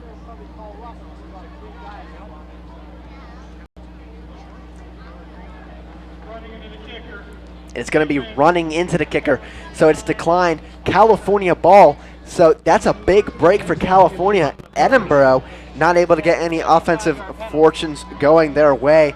As we're going to see, I mentioned YouTube before, Cody, and how everybody should go on there and watch our clips and stuff. Well, there it is for you. CUTV Sports 1. We will have our full game and highlights from this contest up in about Monday or Tuesday, depending on when we get to it. We have a lot of stuff going on at CUTV. About 80 shoots a year, as well as our studio shows and News Center as well. That's at CUTV News Center. You can go check out clips from that, see all the previews and recaps from this game, entertainment news, news around campus as well. Best way to make sure you're watching our programming on CUTV. Yeah, and you can watch it from anywhere in the world. I have family all around the country that I just email them YouTube links, and they can see all of the work that we do here, and they love it. They love being able to see what we do here at California University Television. As Harris lines up in the shotgun now, 1st down and 10 with about 2:40 left to go in the quarter. He has 3 receivers on his left and 2 on his right. Empty backfield. Dropping back to pass, looking right, throws that way, it's incomplete. The pass would have been enough for a 1st down, but the ball falls onto the ground, so it's going to be 2nd and 10. And that's Kawan Scott, the intended receiver, with 2:35 remaining. Harris threw it right on the money to him, but Scott, as he's trying to turn around to run, just had the ball knocked out by the defender who was on him for Edinboro. So it's going to be 2nd down and 10 from the California 30. California with a 28-0 lead over Edinboro, getting close to halftime right now. Harris drops back to pass. He's looking left, and he throws that way. Open is his man right around midfield. It gets caught for plenty enough for a first down. That's a gain of about 20 yards. Going to be 1st and 10 from midfield. Right at midfield. That's number 88, Tom Green, his second reception of the day. The freshman standing at 6'4", maybe an eventual replacement for Kawan Scott because of the height after Scott leaves. But Green able to hold on to the ball after a tough tackle as well. 1st and 10 right at the 50. Here's a snap. It is a draw going up the middle, but he's stopped in the backfield for a short loss. That was Terrell Roberson. Going to be 2nd down and 11. And we have 2:05 remaining in the first half now. If California is able to keep moving on this drive, they will effectively be able to run out the clock, maybe put up a few more points as well. Time management and points are both taken into consideration as Harris gets this pass tipped, but Gary Brown almost comes up with it. But it falls incomplete. Harris almost got a lucky break there. Gary Brown was just in the right spot at the right time, but couldn't find control. And that reminds me very much so of a play we saw at Bloomsburg where he's under pressure. He just throws it away. It's tipped twice, it looks like. And number 1 for Edinboro could have easily been able to go and grab that O'Shea Jackson, the cornerback. Gary Brown had it. Just throws his hands in his face. Why didn't I not catch that? But it's a very lucky break that it wasn't intercepted as well. Yeah, he probably didn't expect it coming and had a lightning fast reaction time, which led to the ball getting dropped. So with 2 receivers to the right and 1 to the left, Harris lines up in the shotgun. He's dropping back to pass. Rolling out to his right. He looks like it's going to keep him for himself as he takes it up the far side and goes out of bounds at about the 47-yard line for a very short gain. It's going to be 4th down now. It's going to be about 4th and 8 coming up, so a gain of about 3 on the play. Harris had nothing downfield. It was very good coverage by Edinboro. So we're going to see Andrew Surratt come on for his second punt. 1:39 remaining in the first half. Andrew Surratt, his first punt was a very big, booming punt, like we've seen for the past couple of years from the senior, as they're going to start the clock. The clock is... Actually, no, they did not start the clock. I beg your pardon. It looked like they were going to do the motion symbol there. Surratt punts. That punt is very high. Going to go all the way to about the 11-yard line where the ball was fair caught, and the clock stops with 1:31 left on it. So Edinboro going to get quite possibly one last hurrah here. But you have to watch out because if Harris tries to force something, the defensive backs for California are very good at jumping in front of routes. Sometimes they'll miss and they'll take a big risk. Like you mentioned before, no risk, no reward. California, a lot of the time, come up with a big reward. If they're able to get another big turnover here or another couple sacks, maybe they take a timeout. Maybe they try and extend their lead. They scored 35 straight last week, 4 straight here today. 28 straight here today on 4 straight touchdowns. Harris has to be careful in this offensive set. Cody Harris out of the shotgun, dropping back to pass. He's looking at the near side, and he finds his man at about the 15-yard line. He gets taken down for a few short yards after the catch. That was Darren Massey on the reception. And that's a gain of 4, bringing up 2nd and 6. 1:17 remaining in the first half. Harris wasting no time here. He can't afford to waste any time, but all teams still have 3 timeouts left, so... Cody Harris out of the shotgun, dropping back to pass. He's looking up the middle. The pass is tipped. Oh, that could have been a very easy interception. Looked like that was Jawan Turner. He just didn't know where the ball was. If he was able to turn around and see it, he could have come down with that, and then we would have seen a big man running, and that's always fun to see. They don't have a lot of speed, so it's always fun to see. Maybe break some tackles. He's not able to find the ball, but Williams was also there. He could have come up with it, but a big tackle probably would have ensued from a California defender. 60 seconds left in the second quarter. Cody Harris is lining up his offense. It's a very tight formation here. He's dropping back to pass. Finds his man on the near side at about the 25. It's caught, and he gets rushed out of bounds at about the 34, but that's plenty enough for a first down. The clock stops with 54 seconds left on it, and they'll move the chains. And it's going to be 1st and 10. Right now, for Edinboro, Corey Ford was able to clean up on the tackle out of bounds. And Edinboro, if they can move the ball quickly, they're going to be able to get into the end zone, maybe at least a field goal. That would help them try and lessen this deficit. They get the second half kickoff as well, excuse me. Cody Harris out of the shotgun. Dropping back to pass, looking left. He throws that way, and the pass is caught at about the 45, and the receiver fighting for a few more yards. He does get enough for a first down based on forward progress, so they will move the chains. It's another first down for Edinboro. 45 seconds remaining now. The clock will start again, though, with Edinboro's hurry-up offense. Edinboro not choosing to use any of their 3 timeouts, using them whenever they get closer down to the field, possibly as Harris looks for an open man, and the pass is almost picked off by California, and it falls incomplete out of bounds. The clock stops with 33 on the clock now. Edinboro just trying to drive down the field through the air, and it's been working so far up until now. And that was number 8, Rodney Gillen, almost coming up with the very athletic interception. If he had that, it would have been a big momentum swing. They probably just would have run out the clock for the rest of the first half. So now with 33 seconds left in the second quarter, Cody Harris lines up in the shotgun. Sends a man in motion from near to far side. Takes a snap. Throws it up the middle. It gets caught right at about the 47-yard line of California, so they're going into enemy territory, and Edinboro calls their first timeout.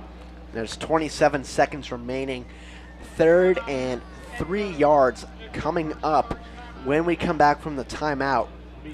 California's defense, though, they're not letting Edinboro's receivers get away from them. They're having very good tackling today. That's something I've been able to see from California that improved last week from their defense.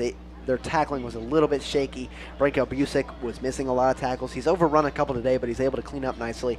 So as long as you keep getting improvement as the season goes on, you see you're up 28-0. You say, we can get better. And that's always something good to hear from your coaches. We're right next to the coaches, and I'm looking over there, and when Gary Brown was in that touchdown, they were all shaking their heads. Like, okay, yeah, we got to score, but there was something we messed up there. We can do better. Imagine what this team would look like if they were perfected, if any team was perfected. And it would be a great result on the field most of the time, especially when you have rivals like Slippery Rock, IUP, and at Mercyhurst coming up on your schedule. 72 Dolphins, anyone? There are 27 seconds left to go in the second quarter. California leading 28-0 over Edinboro. Edinboro still has 2 timeouts left. California with all 3. Edinboro with the ball now, going from left to right. Ready to take the snap is Cody Harris. Dropping back to pass. He's looking left, and he gets sacked in the backfield. Fumble, but it looks like Edinboro jumped on it to recover it.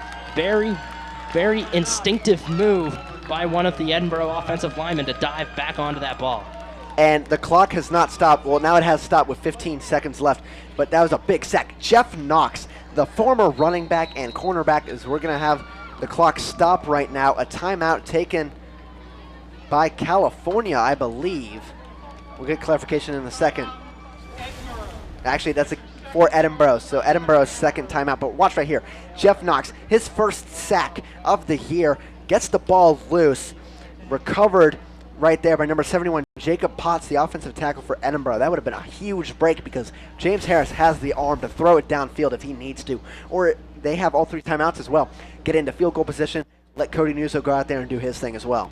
And the clock stops with 15 seconds, but regardless of the fumble, not California, Edinboro is faced with a 4th down and 14 now. That's where they're going to be spotting the ball at the Edinboro 45 whenever the timeout time expires.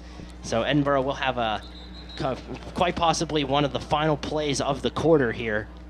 Going into halftime, their goal is to not be shut out going into the locker rooms at halftime. California wants to keep them off the board. And speaking to your point, they don't want to be shut out. California has to watch for a fake punt here. If they're going for the punt, it actually does not look like it. They're going to go for it on 4th and 14 with 15 seconds left. If they don't get it, California will take over, just take a knee. But they're going for it because they know we get second half kickoff as well. These points will definitely help us in trying to come back. California's defense, they let up a 4th and 20 last week against Shippensburg near the goal line. They need to make sure they stop them here. Cody Harris in the shotgun. Dropping back to pass, he's looking down the middle, now he looks left. He's hurried, he's rolling around some defenders, and he gets sacked at about the 41-yard line. 8 seconds are still on the game clock after the play was over, so a turnover on downs now. California gets control. And that's number 53, Jawan Turner. Kenny Wilkins, he's had a lot of pressure today so far in this game, getting the initial pressure. Now Jawan Turner, watch him right there, number 53, tripping up Cody Harris, and 7 seconds left. This is an interesting play call, Cody, because California does have 3 timeouts left. Do you risk anything, or do you just go out there and take a knee? That's a very puzzling question. The way that they're setting up looks like they're going to go for it. So, you don't need all of it in one play. Settle for the field goal if you need to. Get as many points as you can in this half. If you have something downfield, take it. You don't get it? Oh well. If you have something, call a timeout as well. Well, Harris is dropping back to pass, and he is hurried, but he's going to get taken down in the backfield for a short loss, and time has expired. So the last play of the half was an Edinboro sack for a loss of about 1 yard. And going into halftime now, California maintains their shutout lead over the Edinboro Fighting Scots, 28-0. Don't go anywhere, folks. The conclusion of this game is coming up here on CUTV.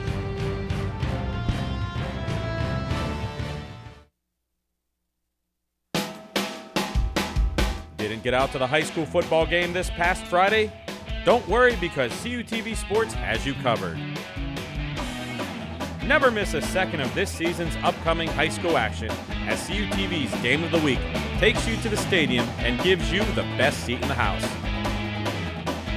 Now in its 29th season of bringing you all of the best local games, CUTV Sports is your local leader in high school football coverage. The Multimedia Access Center is an open lab where California University students can work on an assignment, attend a workshop, print a document for class, or take advantage of a variety of services such as large format printing, web development, and graphic design. Located in the renovated Natali Student Center across from the student bookstore, the Mac Lab is also your home for OrgSync support and services. For hours of operation or for more information, stop by the Mac Lab, visit our website, like us on Facebook, or follow us on Twitter.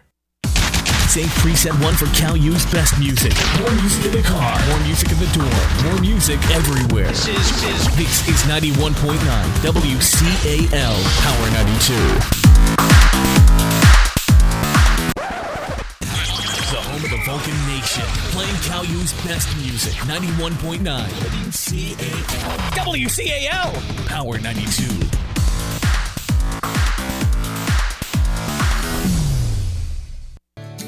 Stay connected with CUTV. Subscribe to us on YouTube for new videos.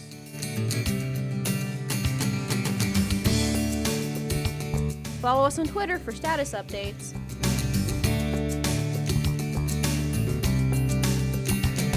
Like us on Facebook for updates, videos, and more. CUTV social media. Get connected, stay connected.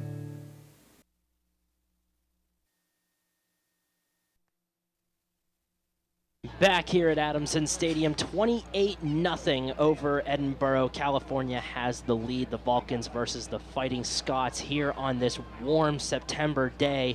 It's been a beautiful day, and it's been a good first half for the Vulcans. Let's take a look at the halftime stats. And when we look at the halftime stats, you see the rushing just a mirrored of each other. 7-2-2-7 is the way it reads across your screen. California running the ball effectively. California's run defense is very stout so far. Passing, Edinboro's been able to throw the ball through the air just a little bit, getting not into the end zone, though. They've had 7 first downs. They have had a turnover. That was the turnover on downs, excuse me. A couple penalties on each side. Time of possession favors California. Of course, the score favors California as well. And another thing to mention, Cody, we saw this at the end of the half as we were going to break. Gary Brown was flagged for a 15-yard penalty on a personal foul after the last play of the first half. That 15 yards will be assessed on the second half kickoff. So Cody Nuzzo going to be kicking off from maybe around the 20-yard line instead. As we look at our replays right now, first one here, first touchdown of the game, Derek Fiore on a screen pass from James Harris, about 5 yards out, getting into the end zone, making it 7-0 California. And then right here, James Harris going down the field. A nice catch right there by Gary Brown as he keeps his feet in bounds. He had one that he gets his feet in bounds, was called incomplete later. Roberson, he gets into the end zone. We've not seen Nick Grissom at all in the game yet so far. I really just measure playing time. And then right here, that is Tom Green. He's had that's actually Ron Tyler. He's had 4 receptions for 36 yards on the day. And then Roberson plowing into the end zone again. Roberson in the running game have been really effective so far. And even without Nick Grissom, who is, in my opinion, the best and my favorite to watch back of all the three. And then right here, a long pass to touchdown Gary Brown, making it 28-0. California has been all-out offense all day, and then the defense right here. Jeff Knox forcing a fumble. It was recovered by Edinboro, and that would force a 4th down. California would come up with a turnover on downs on that play as well. 5 sacks so far through the game for California, 3 of them from Jawan Turner. Yeah, and a little interesting thing to note here, Zach, the Jawan Turner, like you said, has 3 sacks so far in the first half alone. The last time a California player registered 3 or more sacks was B.J. Stevens, who registered 3.5 back against Kutztown on September 14th, 2013. Now, we'll be keeping an eye on him throughout the rest of this game because the last time a player had 4 or more sacks was back in 2007. Darren Burns did it against East Stroudsburg on August 27th, 2007. So Jawan Turner 1 sack away from etching his name onto that record. And with 3 in the first half, he's easily on his way to doing that. We may see him get 5, maybe even 6 if he's able to replicate what he did in the first half, although I think Edinboro's offensive line is really going to key on him. But you have other guys like Kenny Wilkins, Jordan Lardani, Asante Patton, who has a sack as well, who are able to get into the offensive backfield as we have a little bit of a minute, or a little less of a minute before we get to the second half. And as I mentioned before, that kickoff is going to be coming from the 20-yard line, not the 35, because of the personal foul to Gary Brown. Yeah, the kick will be going from right to left on your TV screen.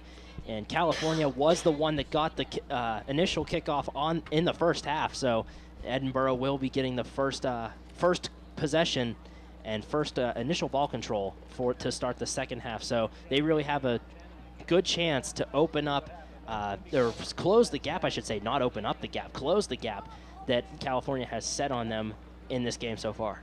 And we have a couple score updates from around the PSAC with 30 seconds left in the first quarter. Clarion is leading Gannon 7-3 currently. And the other game that is going on, we'll get to it in just a second as I wait for my phone to upload the Sidearm Stats website for the game. That game going on right now is Bloomsburg against Shippensburg. That's a very interesting matchup. I'm interested to see what the score of this is so far.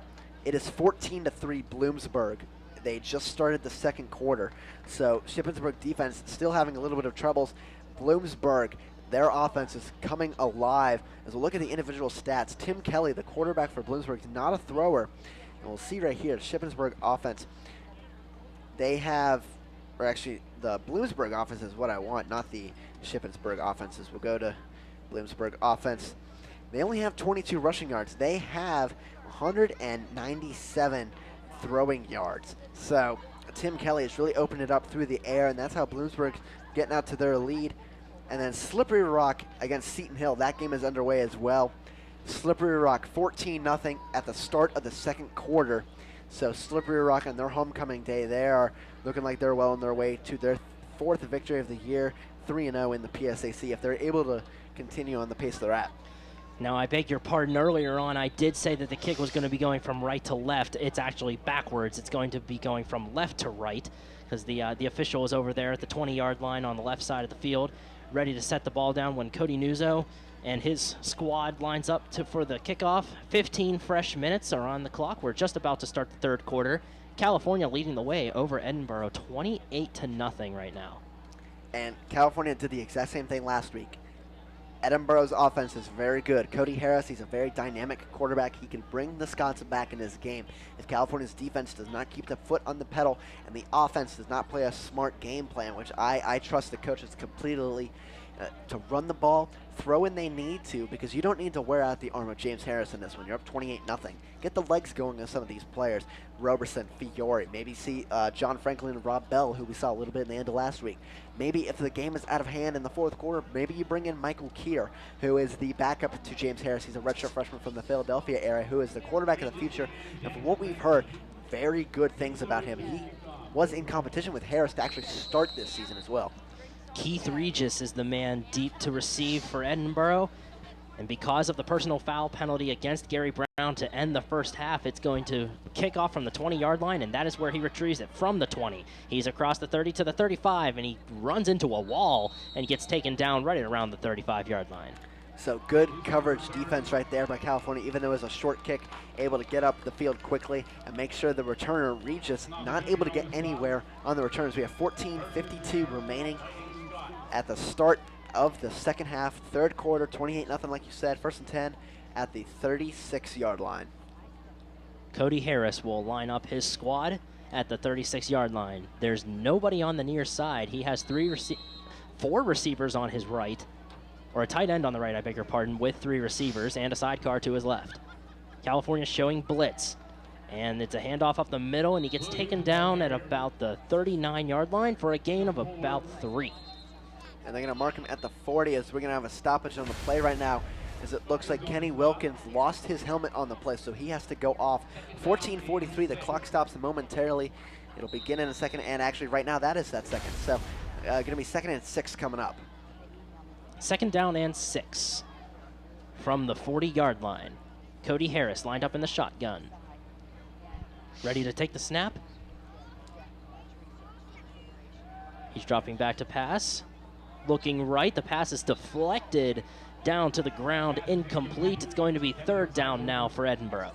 And the receiver, Ben Eisel, he wanted pass interference called on this play, and I kind of agree with him a little bit because the defender for California, we'll see who it is in just a second, as we're not able to on that replay right there. I think it was Chaz Field, number 17, was kind of grabbing the back of Ben Eisel, but the referees were not able to see it through the swarm of all the players that are on the field. So 3rd down and 6 for the Fighting Scots. Cody Harris in the shotgun, dropping back to pass. He's looking up the middle, and he finds his man. The pass is caught at about the 45, and he gets pushed out of bounds very close to the 1st down marker. But depending on where they spot him, it could be 4th down. And it's going to be 4th down. He went backwards on this play. That was a very not smart move. You see right there, 4, Darren Massey. He gets driven back by number 8, Rodney Gillen, and he goes out of bounds with a yard to go, and Edinboro is forced to punt there after the mistake by Massey. You're down 28-0. Go up the field, son, with 14 minutes remaining. Don't go east and west. North and south is where you want. Well, north in that instance. You don't want to go south, but you did. You went south east on that play, and you end up with a 4th down. So now the punt is away. And it is retrieved at the 15-yard line. He's across the 20 to the 25 to the 30. Trying to shed a few tackles. Flag is down in the backfield. Right at about the 15-yard line. And he gets pushed out of bounds very close to midfield, but pending the penalty marker, it could affect the spotting of the ball. And it looks like it might be a block in the back because there's an Edinboro defender, number 13, it looks like, or 12 actually, Devon Groves, who is kind of limping and he's in a little bit of pain. We'll get the call in just a moment. We'll look at the replay afterwards.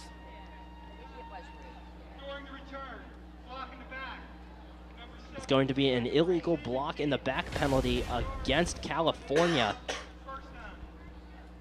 Oh yeah, you can see it right there on your replay. The block in the back as Terry's running by. It was a great return, but much like the Steelers of a couple years ago, those returns are wiped out by block in the back penalties or holding. I understand if you're trying to block a guy and you think he's going to turn, but if he doesn't turn, just wait a second. Terry's a fast guy. He might be able to outrun him if you don't make that block. So kind of a pointless block, in my opinion, is a block in the back.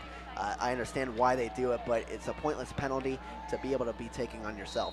13:25 left to go in the 3rd quarter. James Harris is lining up with his offense. He's under center. He hands it off to Roberson. Roberson taking it up the far side, gets met in the backfield for a short loss. If anything, it's actually going to be a very short gain, so going to be 2nd down and 8. And good running by Roberson. He's able to keep going to the outside. Shed some defenders right there. Number 33 for Edinboro. Mike Shansky is not able to come down with him. Gain of about 2 yards, 13 minutes in running. Harris is once again under center. 1 receiver on each side and 1 man in the backfield. There's another handoff, and Roberson goes up the middle this time, where he's met right at very close to the line of scrimmage, probably about a short gain. They are going to give him 1 yard. It's 3rd down and 6. 3rd and 6 coming up. 12:35 now and running, and Roberson trying to find a hole. Not able to, as the defensive line of Edinboro able to find areas to plug. Number 90, Jim Wilson, the redshirt sophomore nose guard, comes up with the tackle on that play.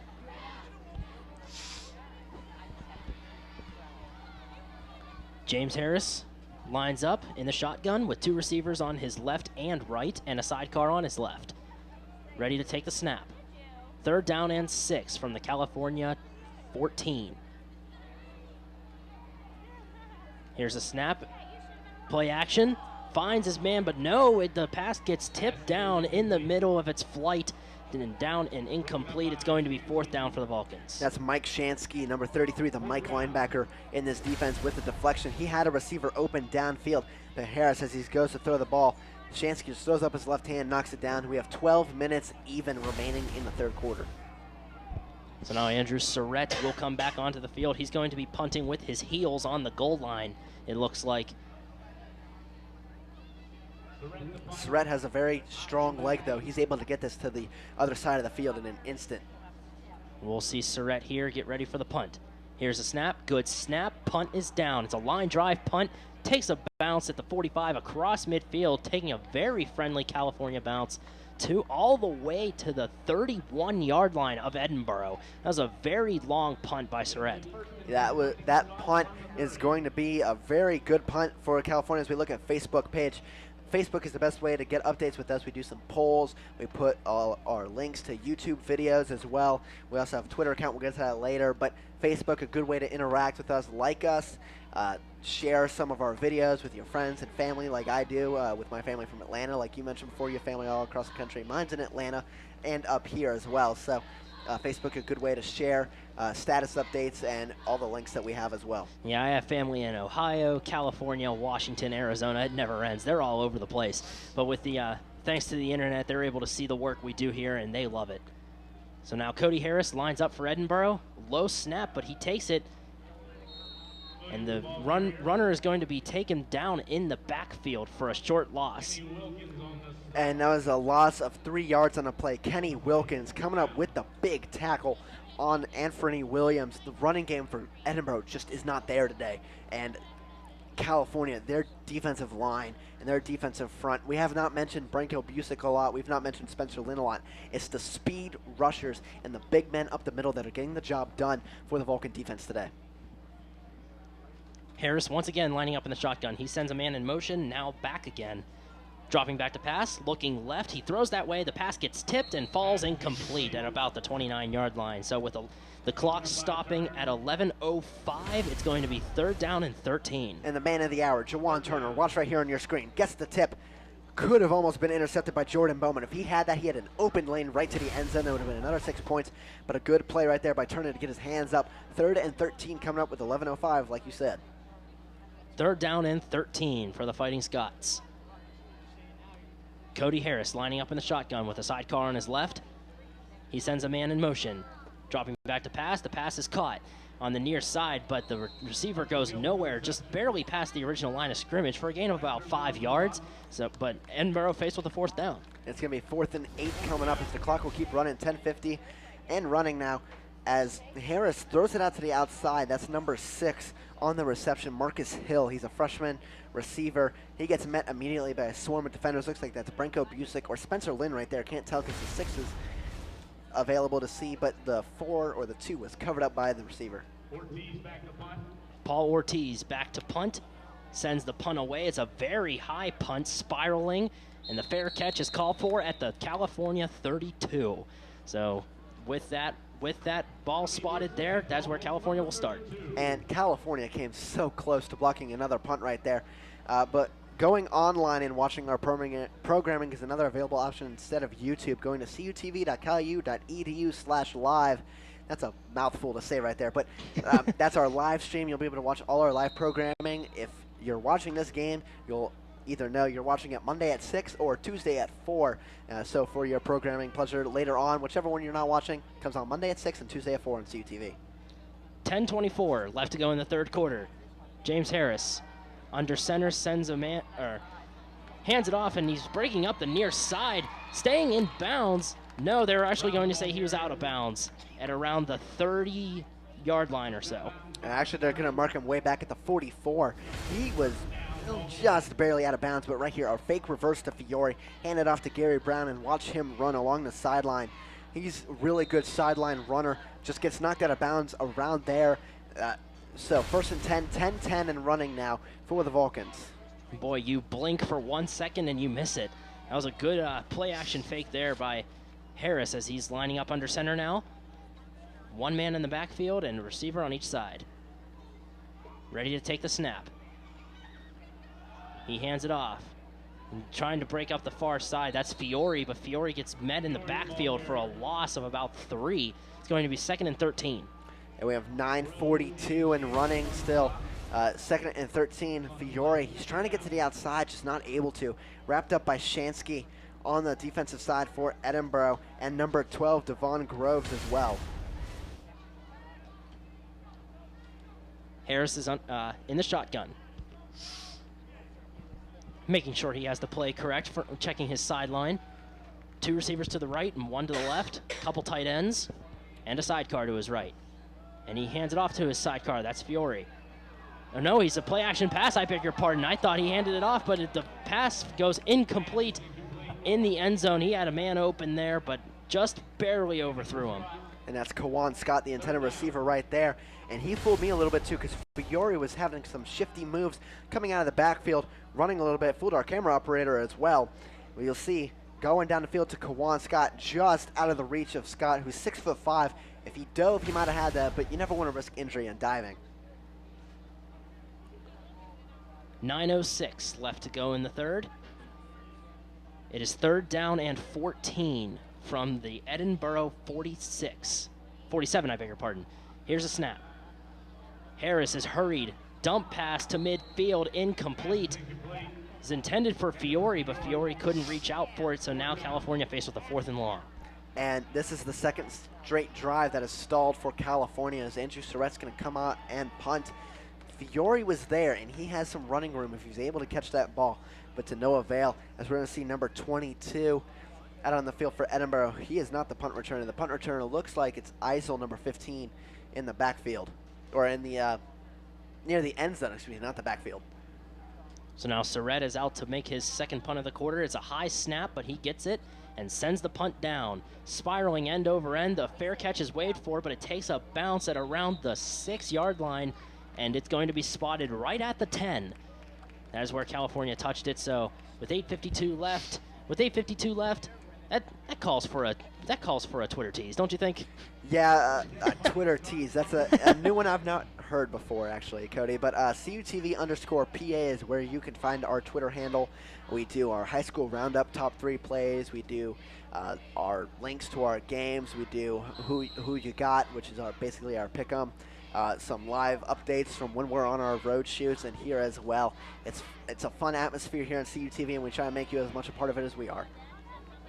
8:52 left in the third. California leading 28-0 over the Edinboro Fighting Scots. Cody Harris has it for the Fighting Scots, and he sends the snap up the middle for a very short gain, if anything. Actually not going to spot him at the gain. It's a short loss. It's going to be 2nd and 11. And that's Kenny Wilkins on the stop. Watch right here, not falling for the fake. Rapchak was behind him. He was going to be able to knock him down a little bit down the field as well. But Kenny Wilkins, the big man from Michigan, double Cinco, getting Harris to the ground. I don't know if that's going to be credited for a sack because Harris was starting to run upfield, but it's a loss of 1, 8:22 running. 2nd down and 11 from the Edinboro 9-yard line. Harris is in the shotgun, looking to pass, pumps.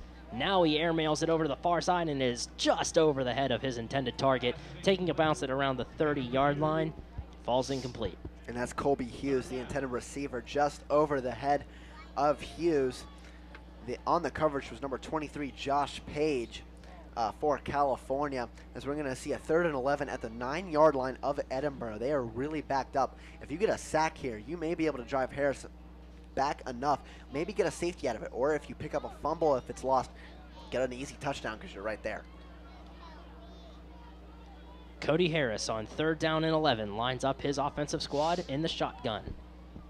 2 receivers to the right. He sends one in motion, so now there's 3 over there. Taking the snap, sends it that way, and it gets caught. And the receiver gets stopped right at around the 19-yard line. Going to be close to the 1st down marker, and they are giving it to him. It's moving the 1st down. And that's kind of a very generous spot, Cody, as we're going to see right here on the play. 7:55 and running. Needed the 20-yard line. He barely even got to the 20-yard line. He barely got past the 19 as number 31, Luke Rapchak, is there to take him down. Something I've noticed, there's a lot of secondary players for California out in the field, as well as some subs as well. Now here's the snap. It is a draw up the middle, but the runner goes nowhere for no gain. They're going to spot the ball right at the 20-yard line, it looks like. It's going to be 2nd down and 10. And Williams, he's trying those middle runs again, but he's going nowhere. Anthony McPoyle was there to stop it this time with some help from Kenny Wilkins. Double nueve, as our director is teasing me in the truck as I went double cinco, double nueve. I am in Spanish this semester, so I guess I'm getting some practice here on the football field, so I guess it helps. Yeah, and I took 4 years of it in high school, so it ties in that way too. 7:04 left and running in the third quarter. Cody Harris lined up in the shotgun, ready to take the snap. He drops back to pass, throwing over to the far side, and it's caught for a short gain of about 2 or 3 yards. It's going to be 3rd down for the Fighting Scots. And they're going to call it 3rd and 8. 6:53 remaining as he went out of bounds. 3rd and 8 coming up as the clock will start. Edinboro was able to get a 3rd down conversion their last time they had this from their own 9-yard line. California right now is Sean Rawlick, the receiver, on the other end of the pass. So now 3rd down and 7. As the scoreboard reads here at Adamson Stadium, as Harris drops back to pass, and once again it's caught on the far side, but to no avail that time. It's going to be a short loss and 4th down. And a loss of about a yard on the play, so it's going to be 4th and 9 coming up. Watch here. Number 23 for California, Josh Page. We don't call his name a lot in the backfield. Number 2, Anthony Williams. You can see him pounding his fist on the ground. He clearly has to be frustrated. There's 6:07 and running on the clock right now. 4th and 9 for Edinboro. Terry back to receive. Josh Page, the sophomore out of Clairton High School. As the punt takes a bounce at the 40, bouncing to about the 35 where it's retrieved, and crossing back up midfield, and he goes all the way down to about the 43-yard line for Edinboro, so they're going to start the drive in enemy territory. Yeah, 5:48 remaining, and that's what California needs. Their offense has been stalled in their own territory recently. As we're going to look at the upcoming broadcast for CUTV. Excuse me as I take a break to cough. On Wednesday night, we have September 30th, California versus, that's Tuesday night. I don't know the calendar anymore. California versus Seton Hill volleyball. Wednesday night might be Bucktober pizza party night, Cody, so we'll have to talk about that as the weekend goes on. October 3rd, Beth Center at Fraser. That's part of our NFHS network live broadcast. And then next week, California at Seton Hill. So we're going to see Seton Hill teams twice this week. Now James Harris has it now. He's going to keep it for himself as he gets rushed out of bounds at around the 41 for a short gain. It's going to be 2nd down and about 9. Yeah, short gain right there. As Edinboro's secondary is starting to really improve their coverage as the game goes on, and Harris is not able to find anybody deep down the field to throw to as we have 5:41 now and the clock starts. California shutting out Edinboro 28-0 here in the third quarter with about 5.5 left to go in the third. James Harris in the shotgun. 2 receivers on his left, a couple tight ends on the left, and 1 receiver on the right. He also has a sidecar on his right. It looks like it's Roberson. He takes a snap, looking to pass. Looking down the middle, flag is down in the backfield as it gets caught right at about the 29, but pending what the penalty marker is, we'll see where the ball gets spotted. It's going to be hands to the face against California, so this one's going to be coming back. So we have 5:13 on the clock. 2nd and I don't know why that says 7, as there's only a yard past the original line of scrimmage. So 2nd and 9 is about to become 2nd and very long. We'll see if we can see it right here. I could not tell exactly where it was. We're getting the penalty right now. It's 2nd down, and it's going to be 1, 2, 3, 4, 5, 6, 7, 8, 11. That's 15 yards down the field, so that's 2nd and 22 is what they're calling it. 2nd and 22 is what the Adamson scoreboard reads. So, good math on you there, Zach, using the brain. So we have 5:08 and running now on the clock. Harris faced with a very long 2nd down here. He's lining up in the shotgun with 2 receivers on his left. Takes the snap, dropping back. He's hurried, throws it earlier than he wants to, and it goes incomplete, taking a bounce at around midfield. And we have 4:53 after the clock stops. 3rd and 22 coming up now for the Vulcans. The offense is really kind of stalled here in the second half. They need to keep it going because Edinboro has an offense that they could come back if they're able to. And make sure you just don't throw any turnovers as well, interceptions or fumbles. 3rd down and a little over 20 yards for California now. Taking the snap, dump pass to the near side, caught at the 40 across midfield to the other 40 and breaking up the field to the 30, to the 20 on the near side where he's pushed out of bounds finally. Pulling a miracle play as he takes a swim move there on the sidelines. That's Fiore pulling off a miracle play and getting California the first down. Look at this play, Zach. Great plays. We're going to have a stoppage right now, an official's timeout, as there looks to be a little bit of an injury for Edinboro, number 25, Blake Reddick. He was down on the field. So the clock stops at 4:42. It's going to start in a minute, but that's the same kind of screen pass that led to the first touchdown. This time, Fiore had some blockers out in front, able to work the sideline, get enough for the first down, and plenty more right at the 25 as the clock starts. That's a big momentum gain for California there if you're looking at it from that perspective. So now Harris lines up with 2 receivers on his left and a sidecar on his right. And also a receiver on his right, and he hands it off to his sidecar. That's Fiore. Fiore breaks up the middle for a no gain on the play. Looks like it'll be 2nd down and 10. And we have a little under 4:15 remaining in the 3rd quarter now. The Vulcans, their offense now just trying to kill some time, get this game over with. Time management is very key here when you have a lead with over a quarter left. You want to, the clock is your friend, and anytime more time melts off, that's good for you. Now Harris is hurried and he gets sacked. Oh my goodness, big sack there in the backfield. That's a big loss of about 12 yards. They're going to spot it at the Edinboro 38. And they're actually going to the 35, so it's going to be 3rd and 20 coming up. That was number 93, Thomas Dover, on the sack. This is the play for before. Right there, that block. Looks like that might have been Paul Butler on the block. That one rescues getting the first down as we have 3.5 and running remaining in the 3rd quarter. So it is 3rd down and about 20 after the big sack there by Edinboro's defense as Harris hands it off to his sidecar. He's breaking out the middle again, down the far near side, trying to hurdle over some defenders and gain some extra yards, but comes up just short of the first down marker. It's going to be 4th down. It's going to be 4th and about 3 yards, and the offense for California is staying out there. But now we're going to see Cody Nuzzo come out for the field goal attempt as the clock is going to start. We have 3:10 and running now.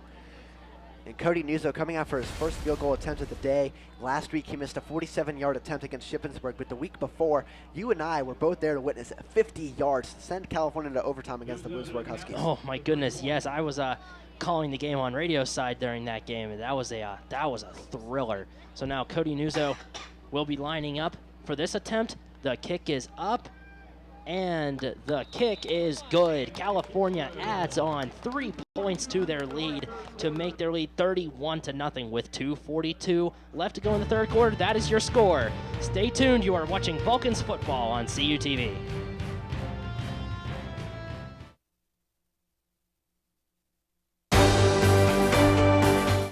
You can relive all of the action from your favorite CUTV program today.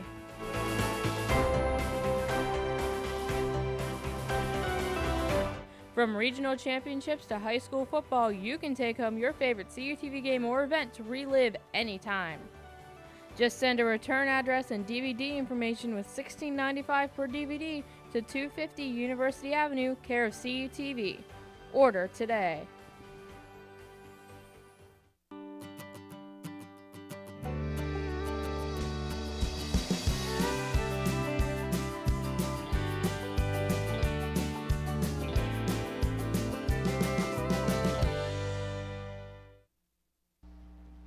Back here at Adamson Stadium, 2:42 left to go in the 3rd quarter. California with a field goal to add on to their lead, 31-0 over the Edinboro Fighting Scots. And the man that put the 3 points on the board, Cody Nuzzo, is getting ready to kick off to the Fighting Scots for their next offensive drive. Nuzzo with a with a moderately decent field goal there. He had that big 50-yarder, as we already mentioned before, against Bloomsburg, and to send the game into overtime. And he sends this kick away. It's caught at around the 2-yard line, taken across the 10 to the 20. That's where he stopped.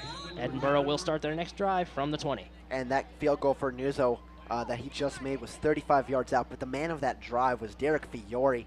So 3 points really on the back of number 3 for the Vulcans. So it all kind of works out mathematically in my mind, as we have 2:37 remaining in the third quarter, 31-0.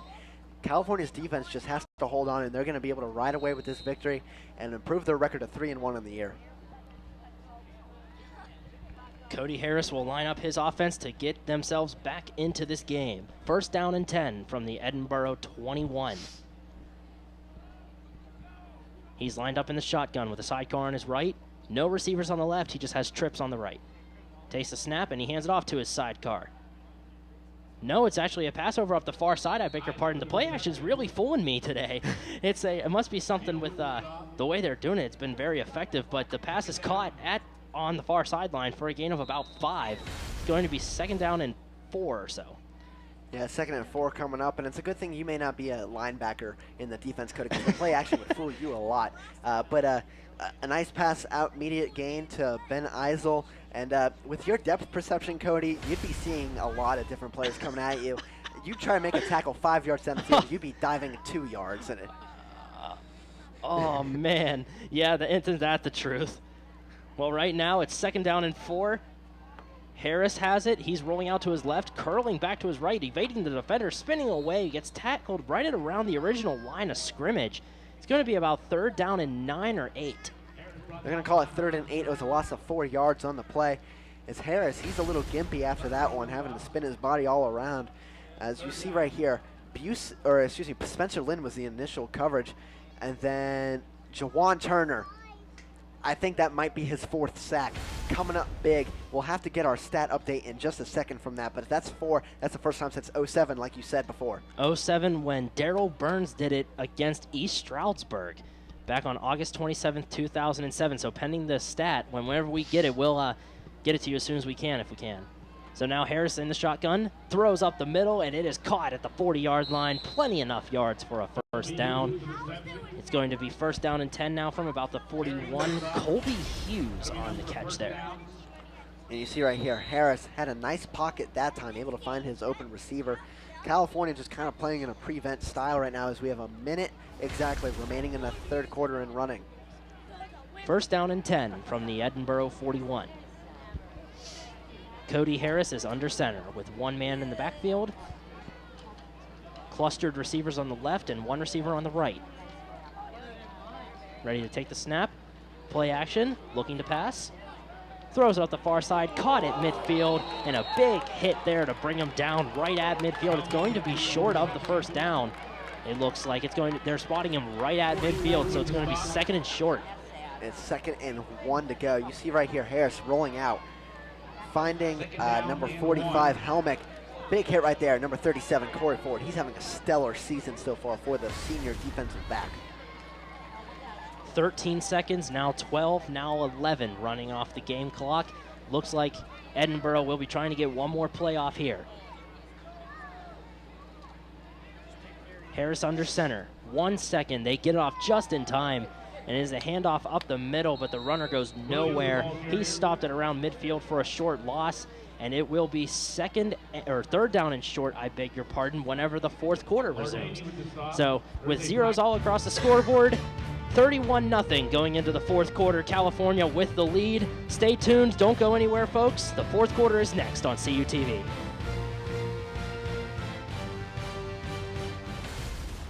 First published in the 1880s, the California Times is the oldest student media at California University. Circulating 3,000 issues weekly on campus and in the surrounding community, the Times' mission is to deliver fair and balanced news to the student population of California University. All students are welcome to be a part of the California Times. Our offices are located in the Natali Student Union. Keep up to date with the Times online at www.caltimes.org, Facebook, and follow us on Twitter. 29 down. 4 letters to describe excellence in college television. I know. CUTV, California University Television.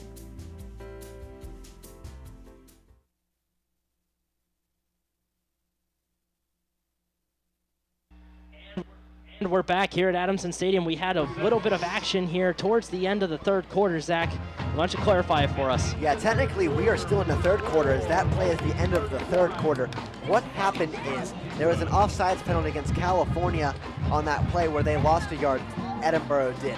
So what happened is the penalty is accepted. It's an untimed down, which means Edinboro gets one free play at the end of the quarter with 0 seconds left. Right here, you see that play. Cody Harris going all the way downfield to number 7, Colby Hughes. He gets down to about the 7-yard line or so. That's going to set up Edinboro with first and goal, the first time they've been this deep in California territory. As we're about to start the fourth quarter, I believe we're going to keep it here as we look at head coach Mike Keller for California. 17-8 in his career as a Vulcans head coach, 31-15 overall. That includes 14-7 as the head coach at Concord University. Yeah, and there's 15 minutes on the scoreboard, so they will start the fourth quarter on the next play, and the action's going to be on the right side of your TV screen instead of the left. But that pass, I'm glad we had that replay that we could show you at home watching what exactly happened there while we were at our commercial break.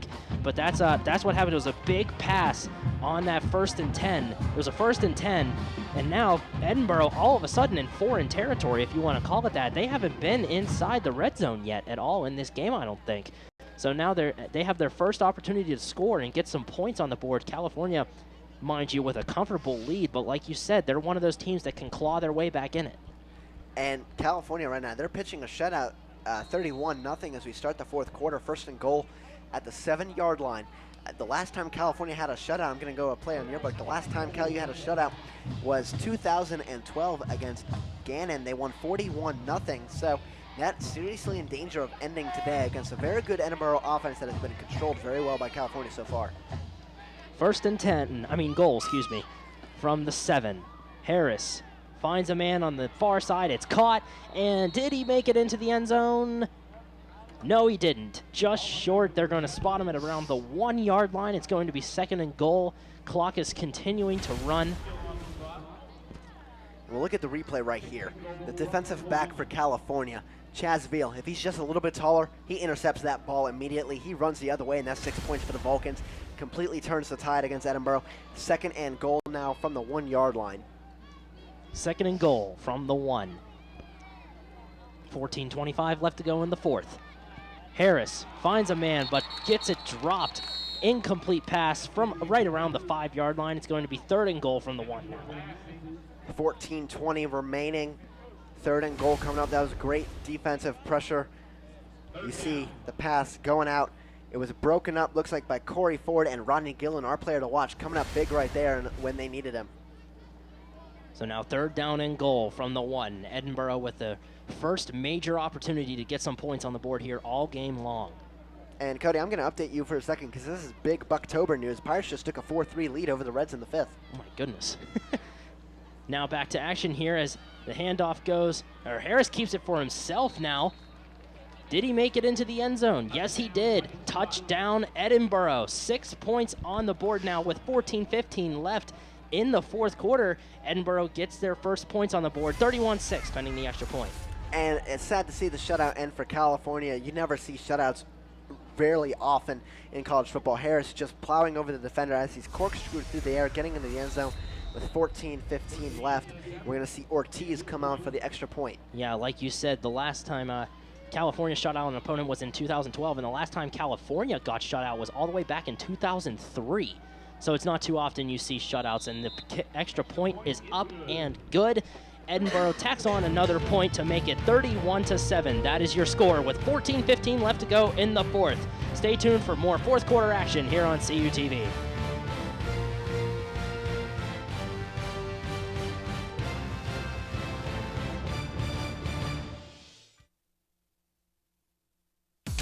Save preset 1 for Cal U's best music. More music in the car, more music in the door, more music everywhere. This is 91.9 WCAL Power 92. The home of the Vulcan Nation, playing Cal U's best music. music. 91.9 WCAL. WCAL. Power 92.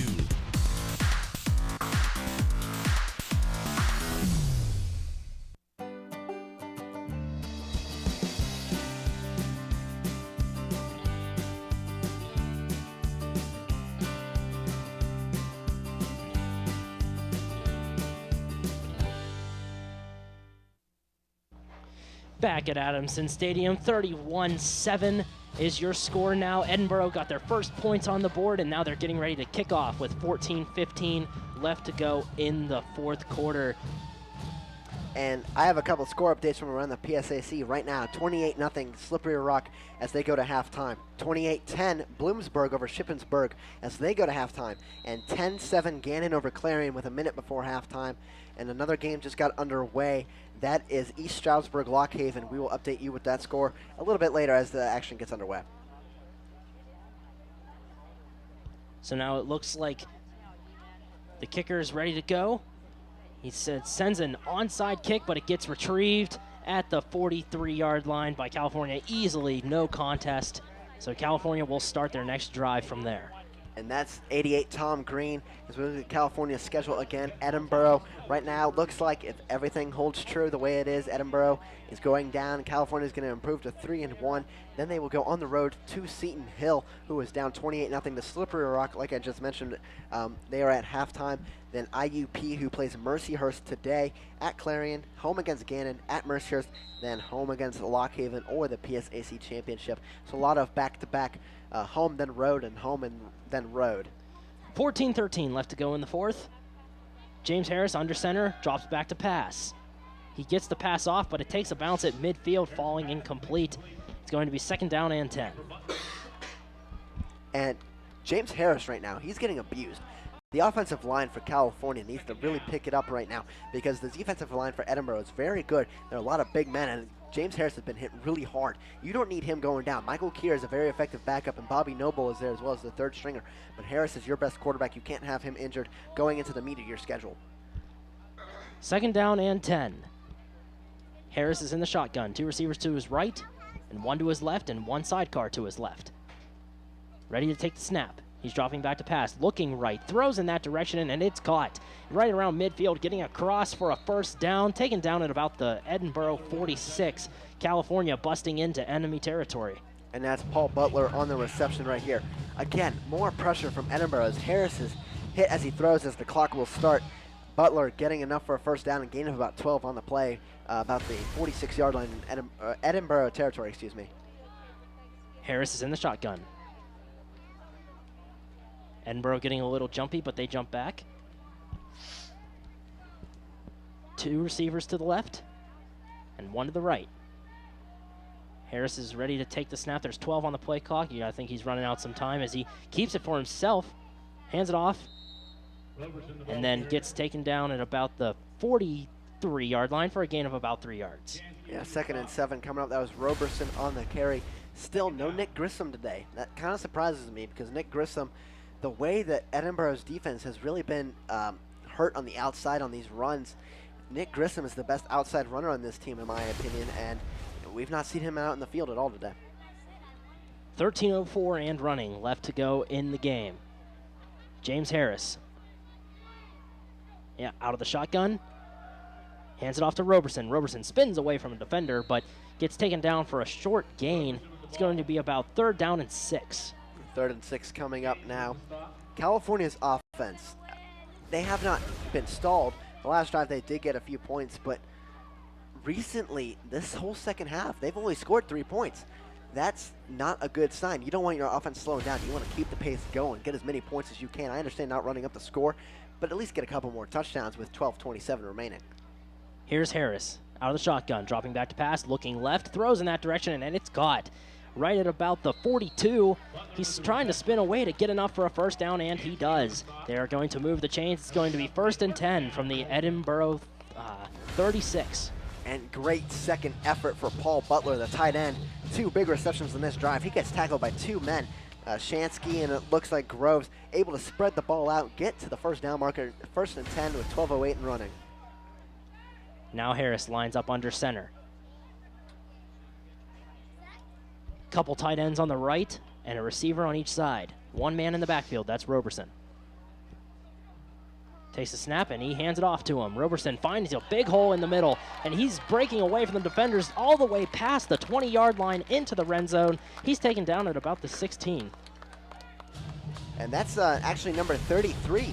We've not called his name before. Yeah, I'm so used to calling Roberson's name, and here comes...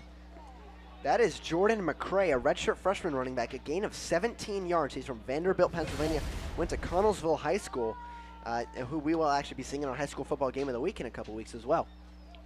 So 11 and a half left to go in the fourth. One man still in the backfield. Harris is under center with two receivers on the right. Takes the snap and hands it off to him again. Brace away from the defender, spinning away, trying to gain a few yards. There's a flag down right at where the tackle was. It looks like it might be a face mask pending the call here. And we have 11:13 remaining, and from my vantage point, I could clearly see the face mask being grasped of Jordan McCray. We'll get the call in just a second, but this is most likely going against Edinboro and moving California down the field a little bit more. And it is going to be a face mask. They pointed towards California's direction, though. All right, let's look at this right here because there is offensive face mask. That is a good penalty. Right there, you see on the stiff arm, but he doesn't get his hand out of the face mask and he's pulling him down. So the stiff arm right there, the young kid not able to release that arm, he gets the penalty called against him. So it's going to be first, and they're marking it 20. Or they're marking it the ball. It looks like at the 35. So it's going to be a first and 27. Or 7. Give or take a couple of yards. So first and 26. We'll go with what you said. First and 26 coming up now for the Vulcans with 11:13 remaining in the fourth quarter. So now that penalty moves them all the way back to the 35-yard line. Harris is ready. The officials are still conferencing about a couple of things, but now they're taking their respective positions. I think they were trying to figure out where to spot the ball. It's actually going to be about the 33 instead of the 35, so it's going to be first and 25 with 11:13 remaining, and the clock is going to start. 11:10 left to go in the game. Harris, he's under center. One receiver on each side and one man in the backfield. Takes a snap and hands it off to McCray. McCray trying to break into a hole up the middle, gains about 4 yards. So it's going to be second down and about 21. And McCray, he's getting a lot of playing time right now. I think they're trying to save Roberson and Grissom and Fiore for the later games, get some of the young guys in there as this game goes on. If California scores here again, I would not be surprised if Michael Keir, the backup quarterback to James Harris, comes out on the field on the next drive. 10 and a half left to go in the game. Harris under center. One receiver on each side, a couple of tight ends on the right, and one man in the backfield. He's dropping back to pass. He's looking down the middle, fires, and the pass is almost picked off, but it takes a bounce at about the 19-yard line, falls incomplete. Clock stops with 10:19 left. So it's going to be third down now for the Vulcans. Luckily, that was not an interception from Shansky, but James Harris, he is getting absolutely tortured right now by the Edinboro defensive line. He's hit as he throws. They are trying to find a receiver. Look like that's Paul Butler he's trying to go to. Now they're going to go with an empty backfield, 5 receivers right here. Look for him to go down the field. Maybe go to Kawan Scott, 6'5". You got to use that height eventually. They've not really used it at all today. Out of the shotgun with 5 receivers. Like you said, Zach, he's dropping back to pass. Fires over the far side. The pass is caught to Gary Brown, it looks like, and he's spinning away from the defender, breaking a couple of tackles, trying to make his way into the red zone. And he gets there to about the 20 or the 19, back to the original line of scrimmage. So it's going to be fourth down now. Yeah, 4th and 11 is maybe just a yard short of the original line of scrimmage. We have 9:55 and running. But look at this. Gary Brown, he's very elusive, kind of like an Antonio Brown for the Pittsburgh Steelers. And I love myself some Antonio Brown, the way he plays some football. Gary Brown, no relation, most likely. I'm not actually sure about that. But Gary Brown able to turn around, evade the defender, go up the field, evade some more. So we're going to see Nuzzo come on for a 36-yard field goal. It's fourth down and 11. Nuzzo getting ready for the kick. There's 9.5 minutes left to go in the fourth. Nuzzo out to make his second field goal of the day. The snap is down, the kick is up, and the kick is good. California adds on 3 more points to give them 34 total with 9 minutes and 21 seconds left to go in the fourth quarter. California leads over Edinboro 34-7. Stay tuned. You're watching Vulcans football on CUTV.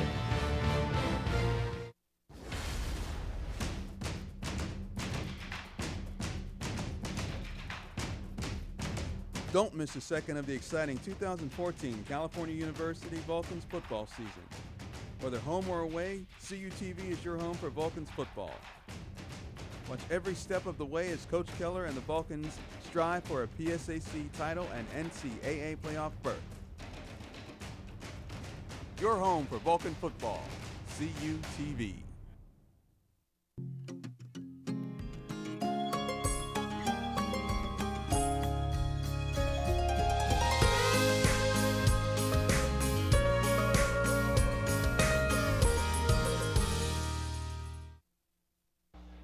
Back here at Adamson Stadium with 9 minutes and 21 seconds left to go in the game. California adds on to their lead 34-7 thanks to a Cody Nuzzo 36-yard field goal, his second field goal of the day, the first one being from 35 yards.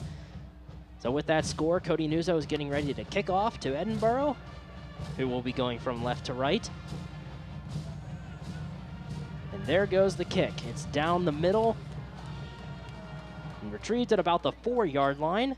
Return man breaks across the 10 to the 15, going backwards now, gets taken down at the 9. We'll see where they spot him here, but he ran backwards there on that return. And we're seeing a lot of subs come in now for California, as there's a lot of names out there. Luke Rabchek, number 50 as well for Cal U. We'll get that in a second as I look up my numerical roster. Will Flagg, a defensive lineman. A lot of backups. Tyrone Taylor. Devontae Suber is out there. Devontae Suber. You got Chaz Veal, Arnell Farmer, number 5 on defense. There's 2 5s on this roster. We've not been able to explain this before. Number 5 on offense is James Harris. Number 5 on defense is James Williamson. We see him in the game for the first time this year in the defensive backfield. Now Edinboro lines up. The 3 receivers on the right and 2 on the left. Harris hurried a little bit. Dump pass caught at the 15-yard line. Receiver braced to the 25. He gets pulled down. And there is an injured player down for California. Oh my goodness, he's not moving. Yeah, we'll have to see in a moment exactly who that is. We'll look right here. Harris able to avoid a lot of pressure right there by the defensive line. He gets smashed right there by Luke Rabchek. We'll see if we can find the hurt defensive player. Oh, that's Chaz Veal. Looks like he might have gotten hit by his own guy. And that's a tough injury to see. I think that's Veal. We'll get clarification in a moment. There's 9:06 remaining, 1st and 10. Clock is stopped right now. But if that's Veal, that's a devastating loss to this defense because he has had himself a good couple passing games, and he's really improving. Chaz Veal, number 17. He is a junior defensive back from Cleveland, Ohio. He went to Hamilton High School. He is writhing in pain down on the ground. We'll update you on his status as we can. As both teams will just go into their separate huddles on the sideline and wait for the trainers to be done with Veal as he's getting up right now, walking off under his own power. Most likely he probably has a concussion from that though, but we will not speculate on anything further than that. But the way that he ran his head into another player's knee, that's an ultimate sign of a concussion. So we'll see. I would imagine Chaz Veal's day is done with the score the way it is in 9:06, but hopefully we see him next week when the Vulcans take on the Griffins at Seton Hill. And we'll see, pending the stats that we receive at the end of the game, he could be the first Vulcan player to record 4 sacks in a game since 2007. So we'll be seeing that on the final stat sheet whenever we retrieve it. The clock is running at 8:50. Harris is out of the shotgun, looking left, now looks right. Finds a lane, decides to keep it for himself. He gets taken down at about the 29-yard line. So it's going to be 2nd down and about 6. And that's Will Flagg, number 50, making his first tackle of the game with the stoppage. It's 8.5 minutes remaining as Harris just getting a nice 4-yard gain. 2nd and 6 coming up. 2nd down and 6 from the Edinboro 29-yard line. Both teams still have all 3 of their timeouts, so that could come into effect later. Harris is out of the shotgun now. Takes the snap, hands it off. It's a draw up the middle. It's a gain of about 3 yards or so. Very short gain, so it's going to be 3rd down and about 4. It's actually going to be 3rd and 1. They're going to give him a little bit more room after that run as he was tripped up, but they're going to mark him a little bit further than that. That is number 37, it looks like, for Edinboro. That is, we'll get that in just a second as I look at the numerical roster because he's not on the 2 deep. Number 37 is Ryan Harkness, a freshman from Meadville, Pennsylvania. Yeah, now that thanks to the replay, I was able to see where he truly got stopped. So now the 3rd and 1 makes complete sense. So Harris is lining up out of the shotgun once again. 2 receivers on each side and a sidecar to his right. He keeps it for himself, looking to pass. Pass is caught across midfield by Darren Massey. And that gives the Fighting Scots a 1st down. 1st and 10 coming up, Massey.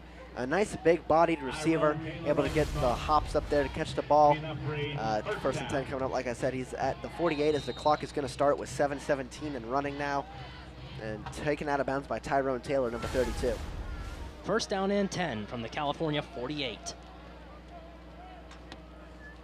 California leading the way 34-7 over the Edinboro Fighting Scots as Harris has it. And he hands it off, or no, he keeps it for himself, looking to pass. Far side, and it's caught right at the 1st down marker, about the 38-yard line. So it's going to be a new set of downs, it may seem like. And 6:52, the clock will stop as Harris right here fakes everybody out, and then Rabchak and everybody in the defensive backfield just kind of floats back, trying to watch the eyes of the quarterback, but there's a guy, Darren Massey, left wide open as the clock is going to start. 6:44 left in the game. Cody Harris will line up his offense with 2 receivers on the right, a couple of tight ends, sidecar on his left, and 1 receiver on the left. He sends a man in motion. Here's a snap, dropping back to pass, looking right, pumps again, and he finds a man wide open at the 20, stepping out of bounds at about the 17.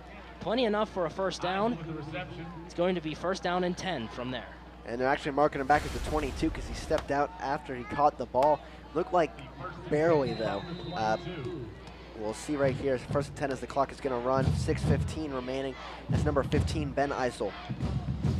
Ben Eisel on the reception there. 6:10 left to go in the game.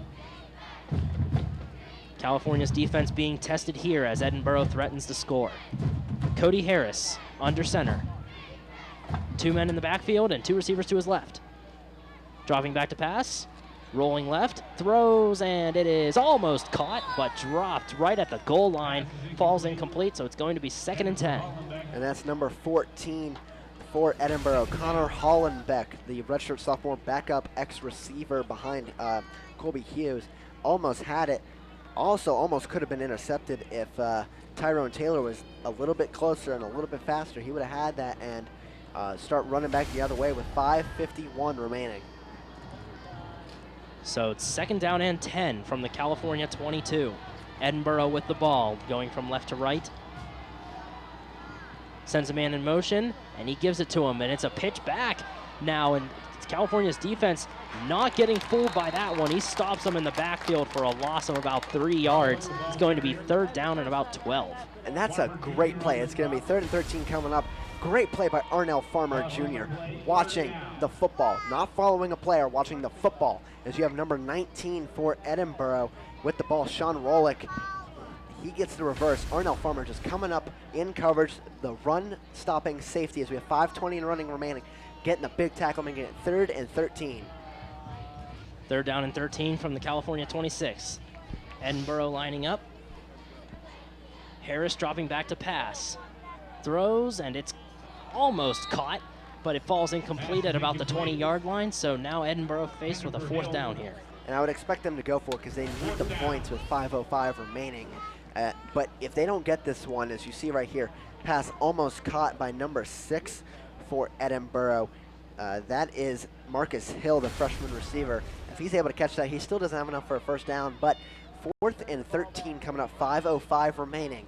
If Edinboro does not get this and California comes over the stand, they may be able to just run out the clock. In this game, that would probably be the final nail in the coffin. Cody Harris will line up in the shotgun with 3 receivers to his right and 1 on the left. He also has a sidecar on his left. He's dropping back to pass, looking to the right. Now he's looking to the middle. He throws down the middle, and it's caught inside the 10-yard line. Enough yards for a first down. And they're going to move the chains. It's going to be 1st and goal now. 1st and goal coming up. Just a nice float pass up where only his receiver could catch it. As you see right here, when the subs come in for California, they don't have as much defensive pressure on the defensive line. You see right here, the receiver looked like it might have been 87 for Edinboro, or 86, Matthew Wheelock, who is the backup tight end. As you have a 1st and goal with 4:40 and running. 1st and goal. Harris dropping back to pass. Fires on the far side, and it's incomplete. So it's going to be 2nd and goal now. No change. Actually, no, it is caught, but just only a short gain. And that's a surprising call to me. Ben Eisel, if you came up with this ball, I want to see it again, because you see right here, I guess he did come up with that ball. The nice one-handed catch going out of bounds. We saw Gary Brown do the exact same thing last week. So 2nd and goal, 4:30 and running now. California leading 34-7. Edinboro threatening to get more points on the board. Cody Harris out of the shotgun, rolling to his right. He's going to keep it for himself and rush into the end zone for the Edinboro touchdown. Edinboro throws on 6 more points to give them the, oh my goodness, and we got a little extracurricular activity going on here. Oh, and the cheap shot flag is down. Edinboro's, the heat could be getting to them a little bit now. You saw a cheap shot there, right? Our cameraman was right there, good angle. After the touchdown, there's a little bit of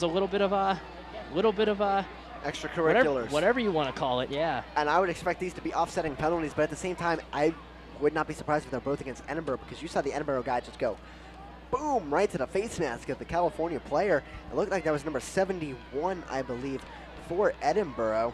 But we'll see it after the call. We're getting a long deliberation right now about what the call is going to be, as we're going to see right now. Well, they have not put the points up on the scoreboard yet. It's on both teams, so it's going to be... We're going to take a look at it here after the touchdown, as you see Cody Harris finds a lane and rushes into the end zone easily for the touchdown. And you're going to see after the play was over, there's number 71 that you were pinpointing. He was roughhousing a little bit there with Cameron Brown. And then he started going after Tyrone Taylor. And that's what drew the initial flag. Tyrone Taylor must have been saying something to him to get a flag. There's a lot of booing from this crowd, as we have the extra point up and good. The extra point is up and good, so the touchdown still counts, and Edinboro puts 7 more points on the board. With 4 minutes and 15 seconds left to go in the game, California maintains a 20-point lead, 34-14. You are watching California Vulcans football on CUTV. Since 1937, the Student Association Incorporated, known as SAI, has served the CalU student body by providing activities, programs, and services. Every enrolled student has the ability to take part in over 125 different clubs and organizations. Managing participation in every SAI activity is easy with OrgSync, a powerful tool for staying connected. Located 1 mile from campus, the SAI farm has 94 acres of meeting and recreational space. SAI, it's your student association. CUTV. California University Television.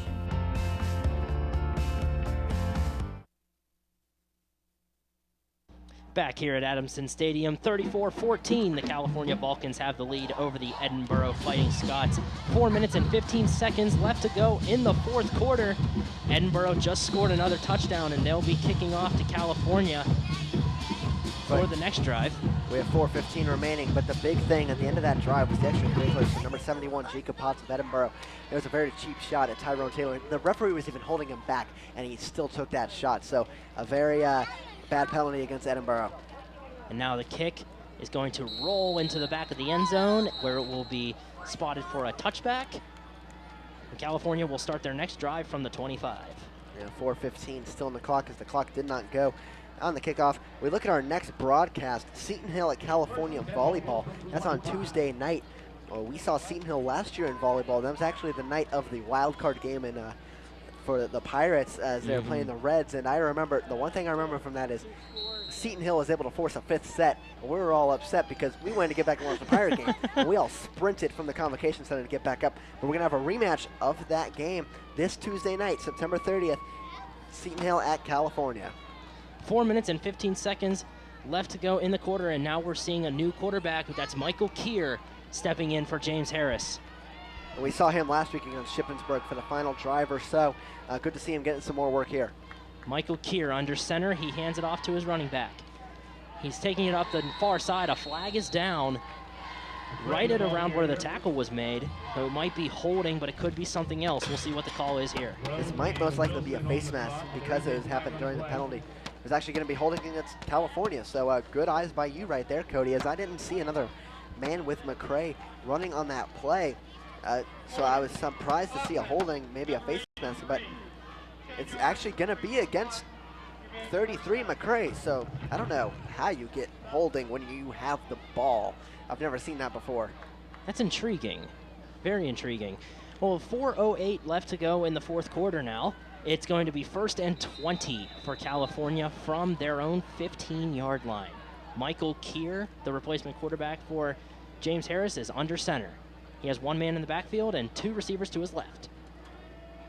And he hands it off. The runner goes nowhere for no gain. It's going to be 2nd down and 20.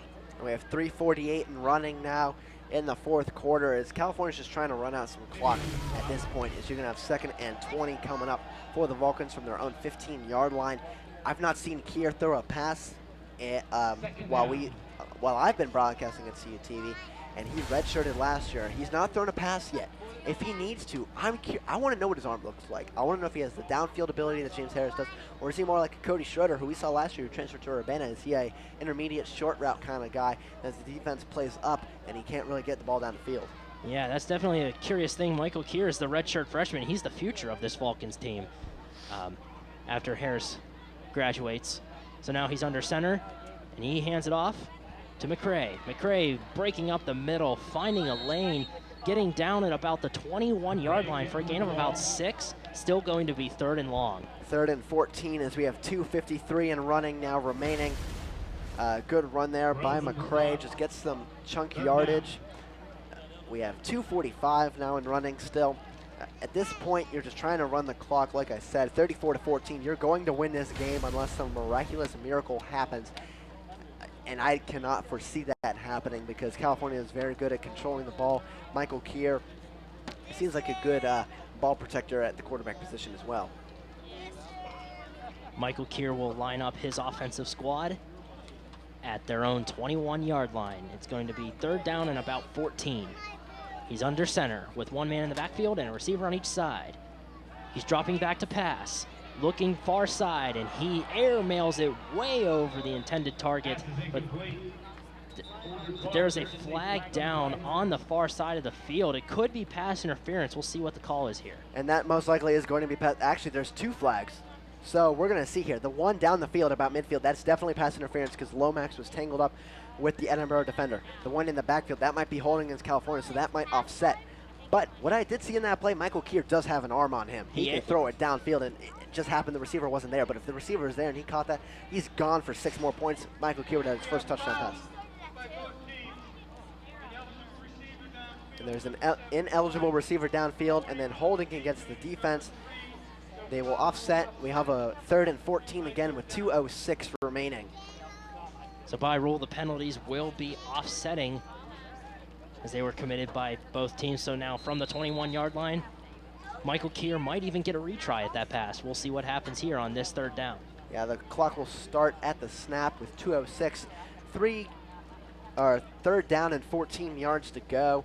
Let's see if Keir throws again. That might have been just a one-time thing. Just run the ball again with 2:06 left. But I want to see Keir complete a pass. I want to see his arm ability. Well, he's under center with a receiver on each side and one man in the backfield.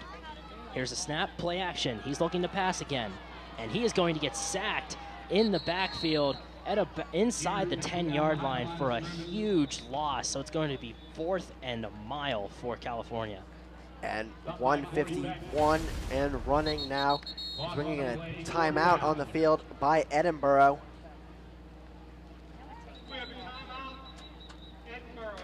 That is their first of the second half with 1:44 remaining. I guess they figure, okay, we got a little bit of a flash of hope here if we can get another touchdown, but you're down 3 scores. You need 3 touchdowns in a minute 44. That's almost impossible at this point. I don't think any team can score 3 touchdowns in a minute 44. Only through some major turns of events could we see something like that happen, but it's never over until there's zeros all across the scoreboard. And our next football broadcast, Cody, we mentioned before California Seton Hill volleyball, California Seton Hill football next week at Seton Hill in the nice Greensburg area. You can see the nice Capitol building behind, or at least I think it's courthouse actually, at the Golden Top. It's always a nice field. I believe that's Offutt Field in Greensburg. Seton Hill is where they play. They were down 28-0 to Slippery Rock at halftime.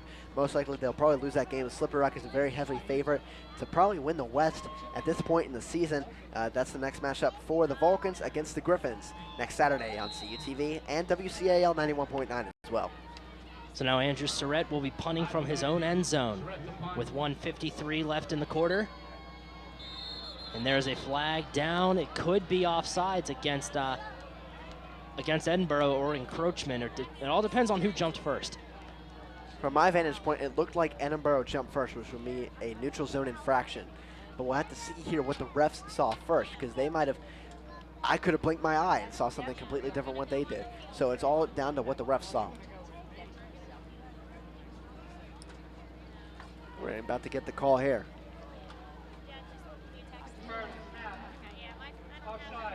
It is going to be offsides against Edinboro, so that gives Surrett a little more breathing room. It's going to be 4th and 22 with a minute 53 remaining. Andrew Surrett has a little bit more of breathing room now. He has his toes on the goal line instead of being about 5 or 6 yards deep into the end zone. He's ready for the snap. High snap, but he gets it, and there's the punt. It's blocked, and it goes out the back of the end zone for a safety. Edinboro with the big blocked punt forces it out of the back of the end zone for a safety. That puts 2 points on the board. That's 34-16, and that's 2 straight years that Edinboro has scored a safety in this game. They block a punt here. Last year, Surrett had a snap go over his head in this exact end zone. Snap goes over his head, goes out of the back of the end zone after Surrett kicks it out.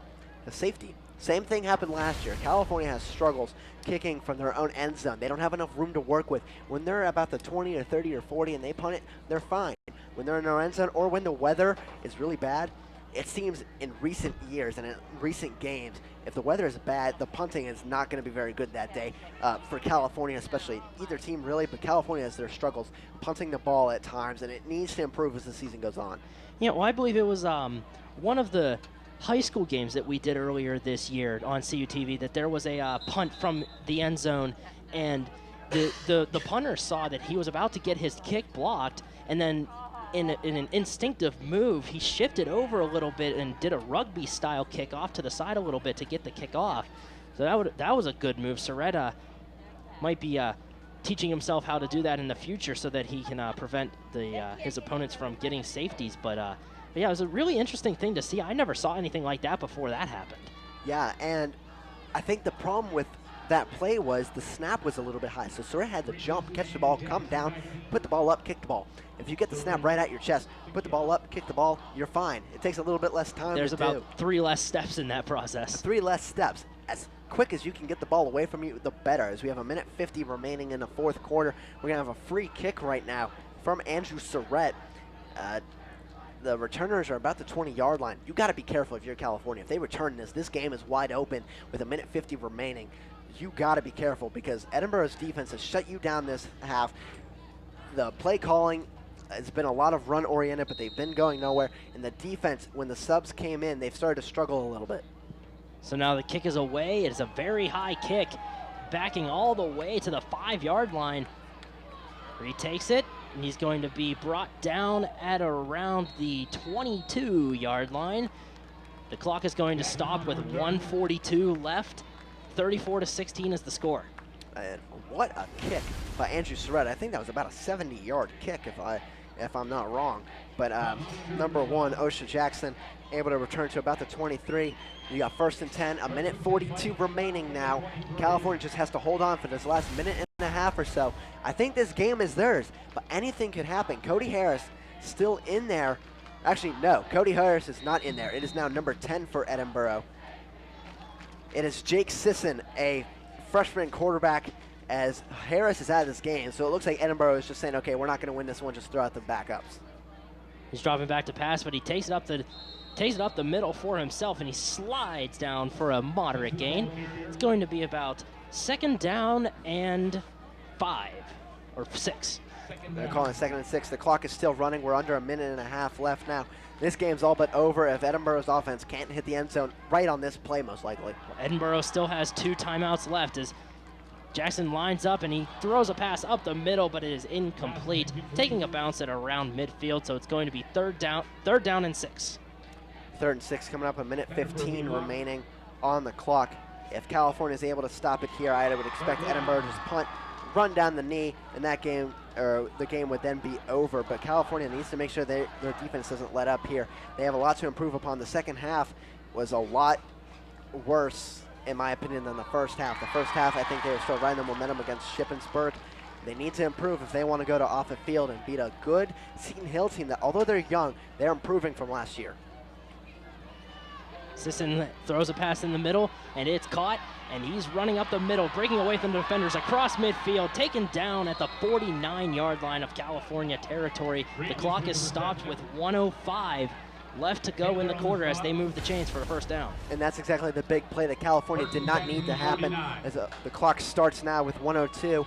As we're down to a minute even left in this game. 5 receivers, empty backfield. The backup quarterback for Edinboro rolling out to his left. He's going to keep it for himself. He's running out the far side, runs out of bounds at about the 39-yard line. There's a big hit there on the play, too. And that looks like it's number 19 for Edinboro. He got a big block. It looks like an Arnell Farmer who went down after that big block. No flag on the play. So you have 45 seconds remaining in the game. Edinboro, they're not dying. I like that. But California, they need to settle up their defense, get a big stop right here, end this game. You put that final nail in the coffin, hammer it down as hard as you can if you're California's defense. 2nd and 1 from the California 40-yard line. From the shotgun, looking to pass. He's hurried. He's hurried, and he is going to be brought down at the 45-yard line. And there's going to be a timeout called, I believe, by Edinboro. It is a timeout by Edinboro. We'll see who is on the sack on our replay here. There was some good pressure from the California defensive line right here. That was number 39 initially. Will Flagg was in there as well. Hard to tell exactly who is the man who got him down. I want to say it was 43, Cody. As we look at Cal U's roster, 43, that's Andy Carter. He's a running back. So Will Flagg, number 50, at least had the pressure on there, but we were not able to give you who exactly had the sack on the play. And well, the clock is stopped with 37 seconds left to go in the game. And Cody, the band, a couple of our friends in there is, I'm trying to find Matt Hagee, but I'm not able to find him. One of our good friends from CUTV, one of our broadcast partners as well. I think I see Steve Mannering over there. Matt Hagee is in there somewhere. Steve Maggio, one of your good friends.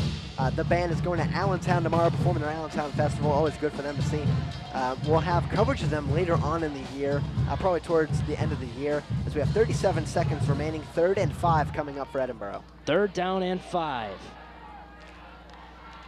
Out of the shotgun, looking to pass. Pass is airmailed down the middle of the field and is down, deflected at the 25-yard line, almost picked off, which would have been the nail in the coffin that you were talking about, Zach, but it falls incomplete. And that was James Williamson on the attempted interception. He was coming up. Looks like he might have just gotten clipped by the Edinboro receiver as he was going for the ball, though. So that's what caused the ball to deflect and drop.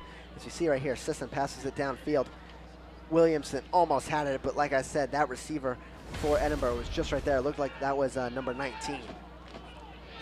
So now Sisson lines up in the shotgun. One receiver on each side, and he also has 2 sidecars. 4th down and about 3 or 4. Looking to pass. Pass is thrown, pass is caught. It's going to be broken, a tackle right at about the 43, but that's a turnover on downs. It was short of the 1st down marker, so California will get control once again. California gets control. They're just going to send out Michael Keir and company, take a knee. That's going to be the last play of the game as Edinboro only has 1 timeout remaining. California's going to come away with a big 34-16 win. They looked a little sloppy in the second half, but they sat a lot of people. So the backups, I think it's the backups that really need to improve as the year goes on, because if an injury happens, you want to make sure your backups are good enough when you put them in there. They're going to do their job when they get in there. So 1st and 10 coming up for the Vulcans, 25 seconds left. This should be the last play of the game as Michael Keir goes into the victory formation. The Vulcans will move to 3-1 and 2-1 in the PSAC. And Keir takes a knee. The clock is running. 20 seconds now, 19 and counting. And since the play clock has 40 seconds on it, it's going to outnumber the game clock. The teams are making their ways from their respective sidelines to shake hands on a good game. 34-16, the final score. As you said, Zach, California moving to 3-1 now. Edinboro falling to 0-4 on the season so far. Your final score from Adamson Stadium, 34-16 in favor of California. For Zach Prosma and our director, Gary Smith, my name is Cody Jeanette, and we thank you, and along with the rest of our crew, we thank you for tuning in to this broadcast for Vulcans football. Vulcans move to 3-1 on the 2014 season. Be sure to tune in next week when they take on the Griffins at Seton Hill.